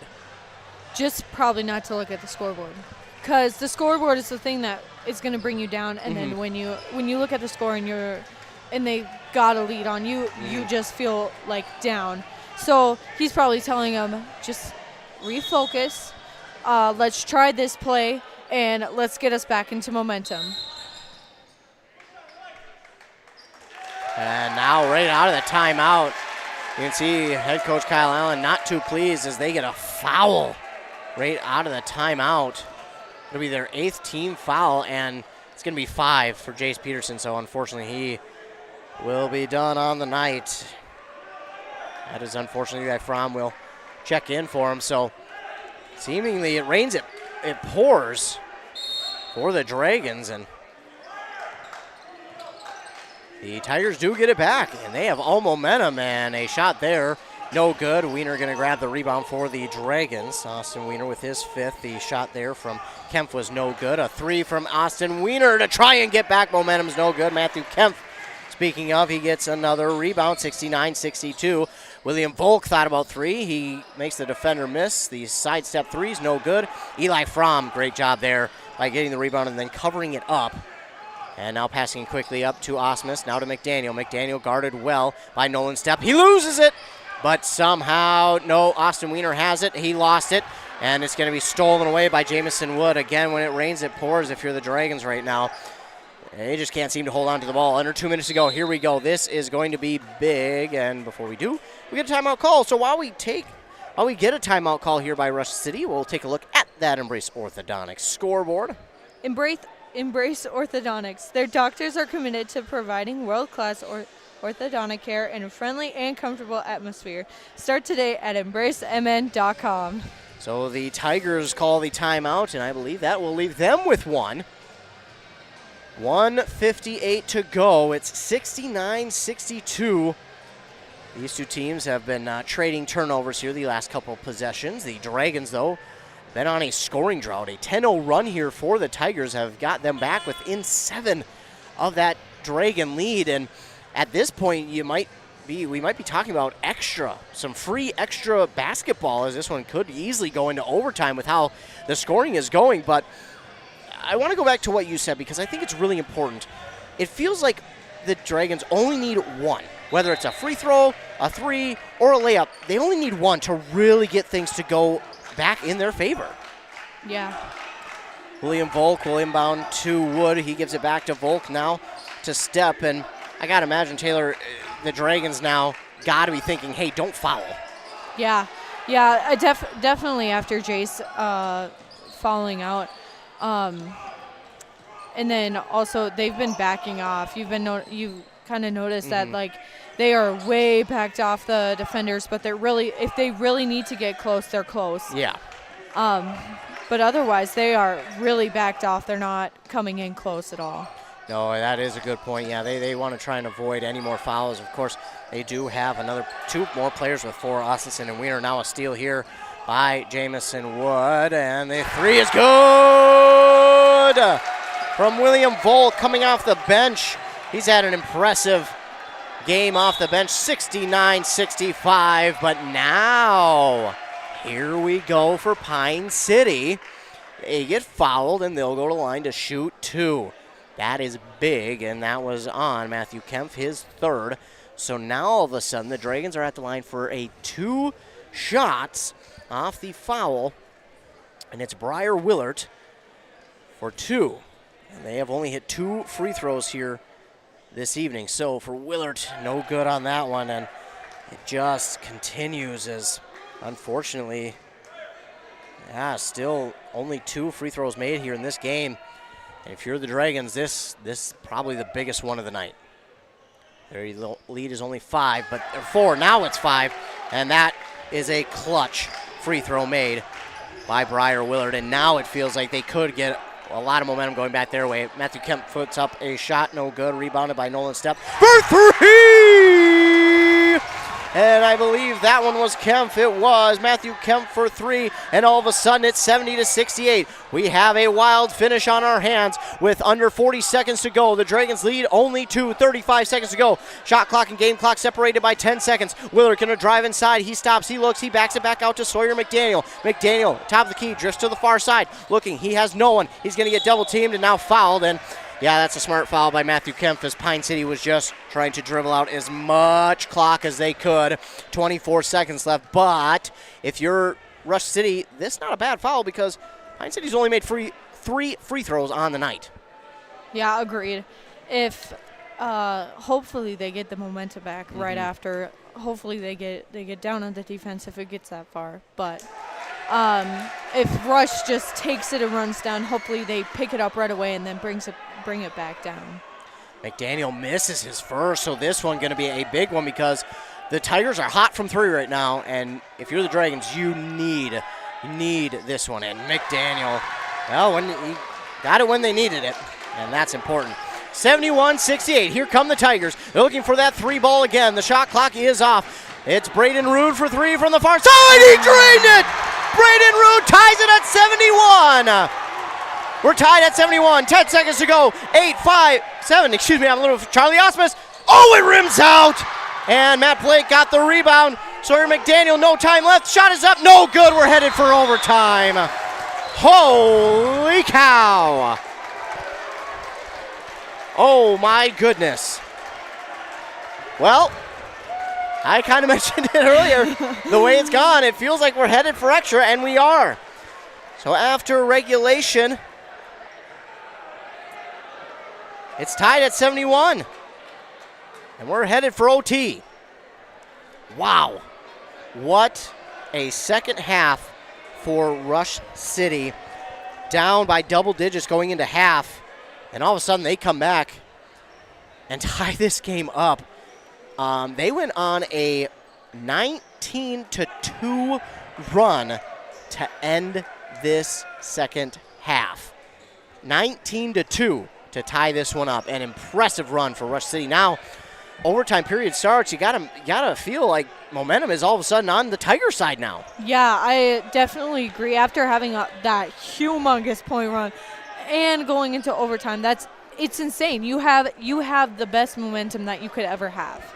And now a dangerous part for Pine City is they again have 2 players with 4 fouls in Wiener and Austinson. So tip is won here by the Tigers. Matthew Kempf, he'll give it off to Wood. Now back to Kempf, and he looked for Wood, but it somehow is going to escape to Nolan Stepp. And a steal here by Briar Willard. That could be big. And Briar Willard gets it to fall in for 2. That was huge for Pine City. All of a sudden, you turn momentum back with 1 shot and a steal, 73-71. Again, overtime, only a 4-minute period, Tigers doing a good job passing the ball. Matthew Kempf over to Jamison Wood for 3. Oh, my goodness. It doesn't stop in overtime. They're still hot from 3. Jamison Wood hits it, and it's 74-73. Rush City now with the lead. Sawyer McDaniel drives inside. Shot is blocked by Braden Rude. That's his 3rd, and it's taken away by Wood. On the other side, Matthew Kempf for 3. That's going to be no good. Wood with the rebound. He'll take it back out top of the key and reset things. Jamison Wood for 3. That's good! Oh, boy. My goodness. All of a sudden, a 4-point lead now for the Tigers. But if you're the Dragons, you can't panic.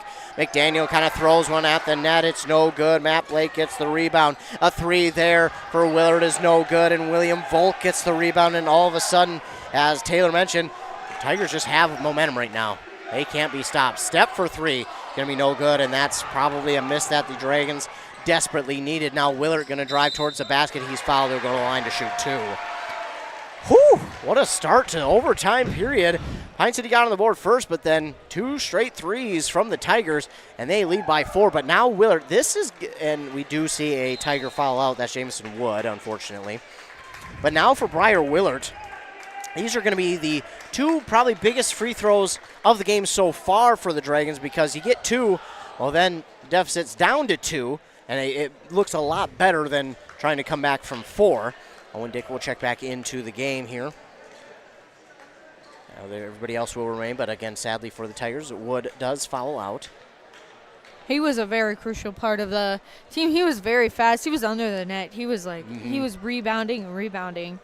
Yeah, he's done a really good job there in the second half, and no good by Willard. And, sadly for the Dragons, they've gone kind of cold from 3 here after that halfway point of the second half, so they really need something to go their way. So Willard, no good on that one, and at the end of the game, no matter the outcome, we're going to be talking about the missed free throw opportunities for Pine City.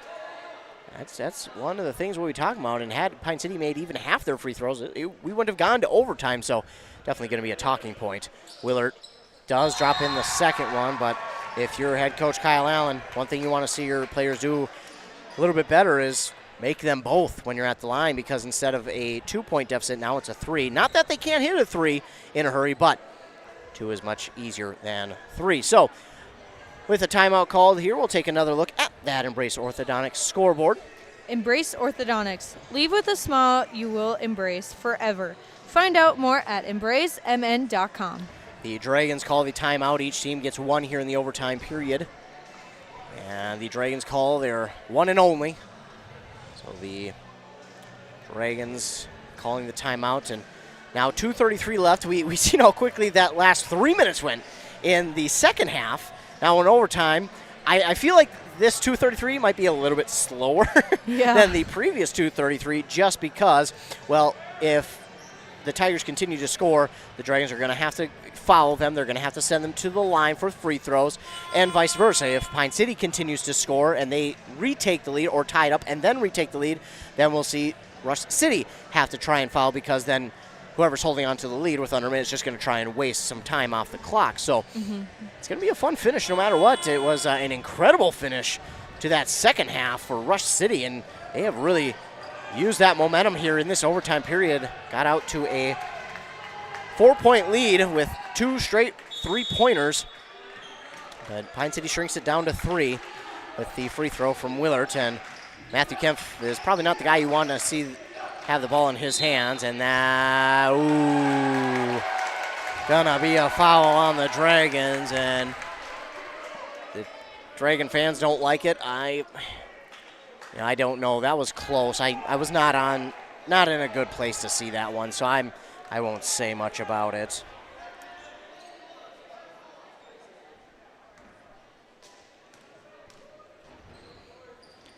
And a 1-and-1 for Lucas Diedrich, and he drops in the first.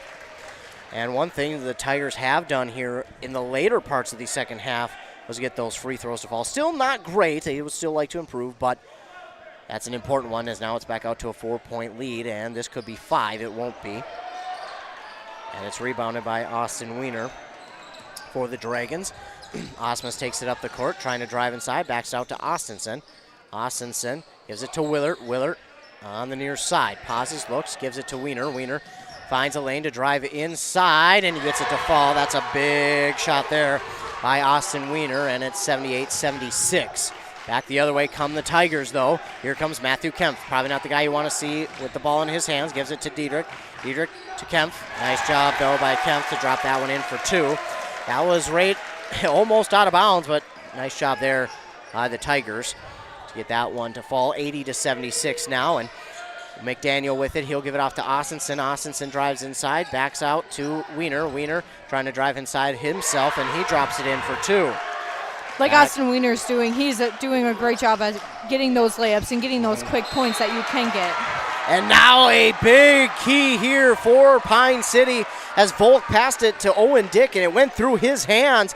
And now all of a sudden, the Dragons have a chance to either tie or take the lead with a minute and a half to go. McDaniel gives it off to Wiener. Wiener looking to drive inside. The shot is up, no good, and a foul called on the Tigers' Volk. So Wiener will go to the line and shoot 2. These are going to be big. Just one of these can get the momentum back. Like Austin has already had great momentum, but just one of these can get it really going. No good on the first, and it's kind of been the story here for the Dragons. It's missed the first, make the second, and again, if you're head coach Kyle Allen, it'll be something they definitely work on. But again, like Taylor said, it's not over if they only make one, which Wiener does. He does a good job to come back and make the second. Because, yeah, now you're within 1, and Rude will drop it in for 2. So it's a 3-point deficit now for Pine City. The Tigers trying to close this one out. 82-79. Wiener thought about 3, but he pulls it down instead. Gives it off to Austinson. Austinson will give it to McDaniel. McDaniel trying to drive inside. Oh, my goodness. How did he get that one to fall? An underhand layup around the defender makes it 82-81. Timeout called here by the Tigers. Oh, so you do get 2. So we do have a extra timeout on the board. So it looks like they do get 2 here in the overtime period because they did give Pine City 1 more. So they will have 2 in the overtime period, but the first one now by the Tigers has been called. 82-81. We'll take another quick look at that Embrace Orthodontics scoreboard. Embrace Orthodontics. They will do all the insurance heavy lifting for you. And if you don't have insurance, ask about financing options. They'll find a plan to fit your budget. EmbraceMN.com. So the Tigers and Dragons, it's a 1-point deficit for the Dragons in this conference and section game. And Taylor, you picked a pretty good one to come out to. I do got to say, this one has been fun. Both these teams have obliterated their points per game up to this point. Both of them now over 80 points. And what a game it has been. Momentum has shifted back and forth. It has shifted hands. The Tigers now have the lead here in the overtime period. And for the most part in this game, the Dragons have had the lead. But now all of a sudden the Tigers have it back. And I got to imagine it's not easy for the Dragons to have the lead basically the entire game, and then all of a sudden watch it be washed away. Yeah. So now we will get back to action as the Tigers out of the timeout, get the ball back. Owen Dick looking to drive inside, fakes the shot, backs it out to Matthew Kempf. Kempf drives inside, he gives it off to Diedrich.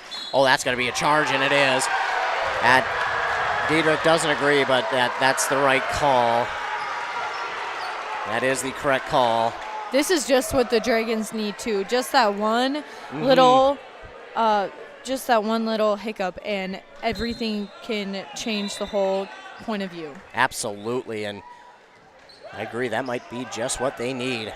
So now with 35 seconds left, shot clock and game clock about a second and a half separating each other. It'll be interesting to see what the Dragons do here, because if they do get a layup, which that opportunity went by the wayside as that one was knocked away and taken by Diedrich, and there goes the opportunity for the Dragons. The shot clock is off, and Osmus going to get the foul. Osmus, only his first, so that's the right guy to say to get the foul, but now it sends Matthew Kemp to the line. 4-2, as that is the Dragons' 10th, and Matthew Kemp so far just over 50% on the night, and if you're the Dragons, you're hoping he misses the first and makes the second maybe, or misses both, but there he makes the first to make it 83-81. This will be big. This will either determine if the Dragons only need a layup or if they need big old three. And they're going to need three. Diedrich hits them both. That is huge for the Tigers. It's 84-81. No matter the outcome, this was a fun one. But if you're the Dragons, if this one does wind up going in favor of the Tigers, you got to feel like this one was kind of stolen from you. But you also, I don't want to say they'll feel like they gave it up per se, but there's also going to be a feeling of, man, we should have closed it out. Mm-hmm. Yeah, I totally agree. And this happens in all different sports. Mm-hmm. It really, I really noticed it for volleyball too. Like, you're up the whole time, and then halfway through second half, it's like you get cocky, but you don't. Like, you have, like, you're like, oh, we got this game in the bag, and then it depends on how you end up playing. And that's what I really noticed during volleyball season, in different other sports, not just like volleyball and basketball, but like in hockey. Oh, we got this in the bag. Oh, then it like totally takes a different turn. So it might be going through their heads, oh, we had this in the bag. It might not. It just could be it just could be how Rush has totally stepped up as well. They've quickened their defense, they quickened their offense, and so that's also a big part of it. So the teams are back out of the timeout. Dragons call their second and final. 16 seconds to go. Austinson has it. We'll see who they try to get this ball to for the three. Willard looked at it, thought about it, gives it off to Austinson. They're going to need to take a shot here soon. 4, 3, 2, and 1. There it is, and that will be it. And the Tigers come away with the victory in overtime over Pine City, 84-81. Wow, what a game. And unfortunately there for the Dragons, they just never got the look from three that they were hoping for. And this one will end in disappointment for one team and utter jubilation for the other. So we will take a commercial break. We'll hear a word from our fine sponsors, and then we'll come back and recap this game. You're listening to Boys Basketball on WCM. Untangling your headphones, finding the right remote, saying goodbye to your favorite shirt that hasn't fit in 10 years. Why are simple things sometimes so complicated? Thankfully, with Auto Owners, insurance doesn't have to be one of them. Auto Owners works with independent agents who live in your community and answer when you call, so you can worry about more important things, like finding a new favorite shirt. That's simple human sense. Contact your local Auto Owners agency, Pine Insurance Agency, at pineagency.us today. All right, settle down. Let's call the meeting of people that complain about everything all the time and never do anything about it to order. Any complaints? Yeah, my heating bill's too high. Oh yeah, well, Bobby just bought an outdoor furnace from Central Boiler, and he eliminated his heating bill. What about the hot water? He eliminated that heating bill too. What about his shop? He heats that too. I have no more complaints. I think Central Boiler offers a solution to our complaints. Save money on your cooling and heating bills. Visit NorthlandBoilerSales.com, your local Central Boiler sales dealer. Experience our most popular sawmill, the Big Red XP. This Canadian-built mill proudly sits on an entirely welded 24-foot jointless frame. Accepting a diameter of 32 inches, this portable sawmill can saw logs up to 21 feet long or work with two 10-foot logs at the same time. Includes an electric head position and automatic headlock. Powered by the renowned and proven Honda 20-horsepower version, the Big Red XP comes equipped with all the equipment needed. The Big Red XP is available only at Stan's Equipment Center in Pine City.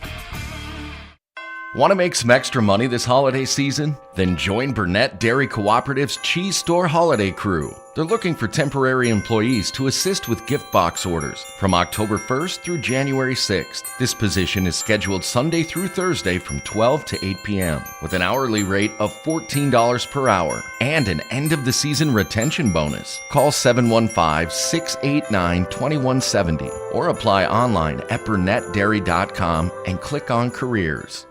Wellia Health is here to keep you feeling your best so you can enjoy all the things you love best. You can count on us for your eye exams, mental health services, rehabilitation, wellness exams, urgent care, and much more. At Wellia Health, our goal is to help you live life well. Let Wellia Health help you get back to your best. Give us a call today to set up an appointment. 320-679-1313. WelliaHealth.org. And tonight at 10 on Spy Witness News, a local ice fisherman ignores warnings about ice thickness and enters the frigid waters of Lake Pokegama. Oh yeah, the ice is pretty thick by shore, so I just thought I'd give it a go. I was lucky I only brought the little pop-up. Boy, if I would have had the big shanty, gotta get after them crappies and perch. Also making headlines. This week, snag a 30-minute massage at Pine City Family Chiropractic for only $45. Wow, that's a beaut! Join us for these and other money-saving opportunities at WCMPradio.com/deals. Maybe I'll only take the truck out there this weekend. That's just dumb. It's winter in Minnesota. What do you want me to do, read a book? WCMPradio.com/deals. Your journey to smile with your forever starts at Embrace Orthodontics. The team at Embrace is committed to providing world-class care and a remarkable orthodontic experience. Choose between custom Light Force braces or Invisalign clear aligners with locations in Pine City, Lindstrom, and Cambridge, and a plan to fit your budget, whether you have insurance or not. Embrace Orthodontics will make your smile journey comfortable, convenient, and customized just for you. Visit EmbraceMN.com today to find out how to set up your free exam. EmbraceMN.com. Embrace Orthodontics, a smile you will embrace forever. Back here on WCMP 106.5 FM, AM 1350 in Taylor. We were treated to a good one here this evening. It's a game that went into overtime. Didn't seem like it was going to. It felt like maybe Pine City had it wrapped up, but Rush City came back and they took the lead, and Pine City was able to tie it up. We went into overtime, and the Tigers just kind of seemingly had the momentum and used that to get the victory here for themselves tonight. Yeah, this was an awesome game to come here and watch. It was, like I told you, I have no words still. Like it's such a great game to come watch, because I know like Dragon and Pine City are, like, I wouldn't say rivals, but you have those high schools, the high school like team that you always are excited to play, and always has a big crowd coming out, and that's definitely this one. And I was not bored 1 minute of this game. Yeah, this was a fun one between these two teams, and the Dragons do fall here in this one. So the Tigers improve. They'll get their second win on the season. They'll improve to 2-9 on the year. The Dragons will fall to 1-10, and again, it's a game in which I think we'll talk more or less about the free throws for Pine City as we will take a look at the stats. We'll talk about those free throws, but looking at the stats here in this one, leading the way for Pine City was Sawyer McDaniel with 20, then 18 for Charlie Osmus, 15 for Briar Willard, and 10 for Austin Wiener. Then you had 7 for Grant Larson, and 2 for A.J. Osmondson, Eli Fromm, and Matt Blake. Don't forget Jace Peterson had 5 as well. Leading them rebound-wise was Briar Willard with 10, 7 for Fromm, 6 for Wiener. They were 6 for 20 from the free throw line, well under that 50% mark, and that is tough for any team to try and overcome. They were 1 for 7 in the first half, 5 for 13 in the second, so a little bit better in the second half, but still not ideal, and that'll be something that the Dragons continue to try and improve on as they go forward. They had 11 total steals, 6 in the first half, 5 in the second for 11. They had 24 team fouls, 14 in the first. They cut it down to 10 in the second. For the Tigers, leading the way for them was Braden Rude with 18, 16 for William Volk, then 11 for both Owen Dick and Lucas Diedrich.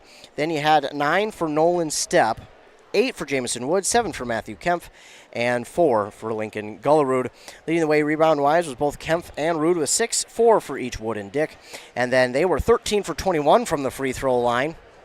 They were 9 of 15 in the first half, 4 for 6 in the second half. They only missed 2 here in half number 2, and that was huge for them in their comeback. They had 19 steals in the game, 11 in the first, 8 in the second, 4 blocks, all coming in the second half. And that was a big part of their comeback as well, because Pine City, it looked like they had some open shots, but then all of a sudden you had Braden Rude who had 3, and then also Jamison Wood had 1 in this second half. So it was quite a performance by this Rush City defense in the second half, as they had 22 team fouls, 8 in the first and 14 in the second. So again, what a game it was here between these two teams, and you picked a great one to come out to. You made a really good impression again. We appreciate you coming out. But looking at this game again, what are your takeaways from this one between the Tigers and the Dragons? I'm still gonna stick with the offense of the Dragons. Mm-hmm. Last time I was helping broadcasting a game, the Dragons defense was on point. They did so good, but their offense was just kind of slow. Mm-hmm. It was kind of slowed down. It was good, but it was like this time it was awesome. They were quick. They were fast with their passes. They were quick to think, oh, wait, hold on. 3, Charlie's open, Briar's open, Sawyer's open, and some of them are also quick to think about how if they went in for a layup that they could possibly get a point off of it and like get fouled on and then take it up to the 2 points. Mm-hmm. Yeah, and this offense did look a lot better.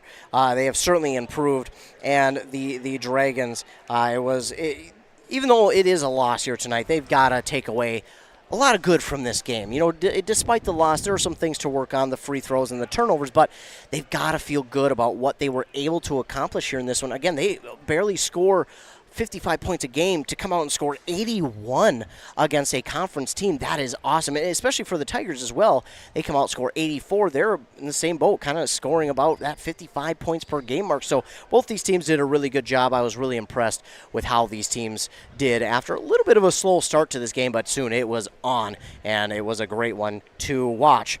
Again, I want to thank all of you for tuning in here tonight. Thanks so much for tuning in. Thanks to all of our fine sponsors. Don't forget to stay tuned to our morning shows on 95.5 FM KBK with Rock and Robin Riley at 7:30 and 8:30, then over on 100.9 FM with Joshua Miron at 7:45 and 8:45. There we'll talk local sports. We'll recap this game. We'll talk, regional sports and some national as well. Plus, stay tuned to our websites, WCMPradio.com, KBK.com, our Facebook pages by the same name, and at WCMP Radio on Twitter for all things local sports. We'll give you breaking news, schedule changes, cancellations, players who have signed their LOI, players who have reached career marks in their athletic careers or awards that they have received in their athletic careers as well. We'll give you all that information on all those websites, Facebooks, Twitter, morning show, so stay tuned to all of that. Of course, if you're watching this game on our YouTube, don't forget to go to the YouTube, like, and subscribe. Click that subscribe button. That way, anytime we go live with a local sporting event, you'll get that notification. Then all you have to do is pull it down, click on it, and it'll take you right to the live video. Once again, thank you all for tuning in. Thanks to all the fine sponsors. I want to give a huge shout-out to Taylor Tollefson, who joined me here tonight. Thanks so much, Taylor, for joining me. And any last thoughts here before we wrap it up? No, other than it was such a great game. Thank you for letting me join you. Absolutely. And I really think the Dragons pulled out tonight, and they did amazing. They should not be disappointed at all. Yeah, they'll definitely have a ton of good things to look at going forward, and this will be a game that they look at and go, hey, look what we were able to do. Now let's try and continue this going forward. So, yeah, I do agree with that one. Nothing to hang their heads about. So, again, the final here on that Embrace Orthodontics scoreboard, the Tigers beat the Dragons 84-81. Once again, thanks to all of you for tuning in. Thanks to all of our fine sponsors. And, again, thanks and a huge shout-out to Taylor Tollefson for joining me here tonight. Again, thank you so much for tuning in. Have a great rest of your night.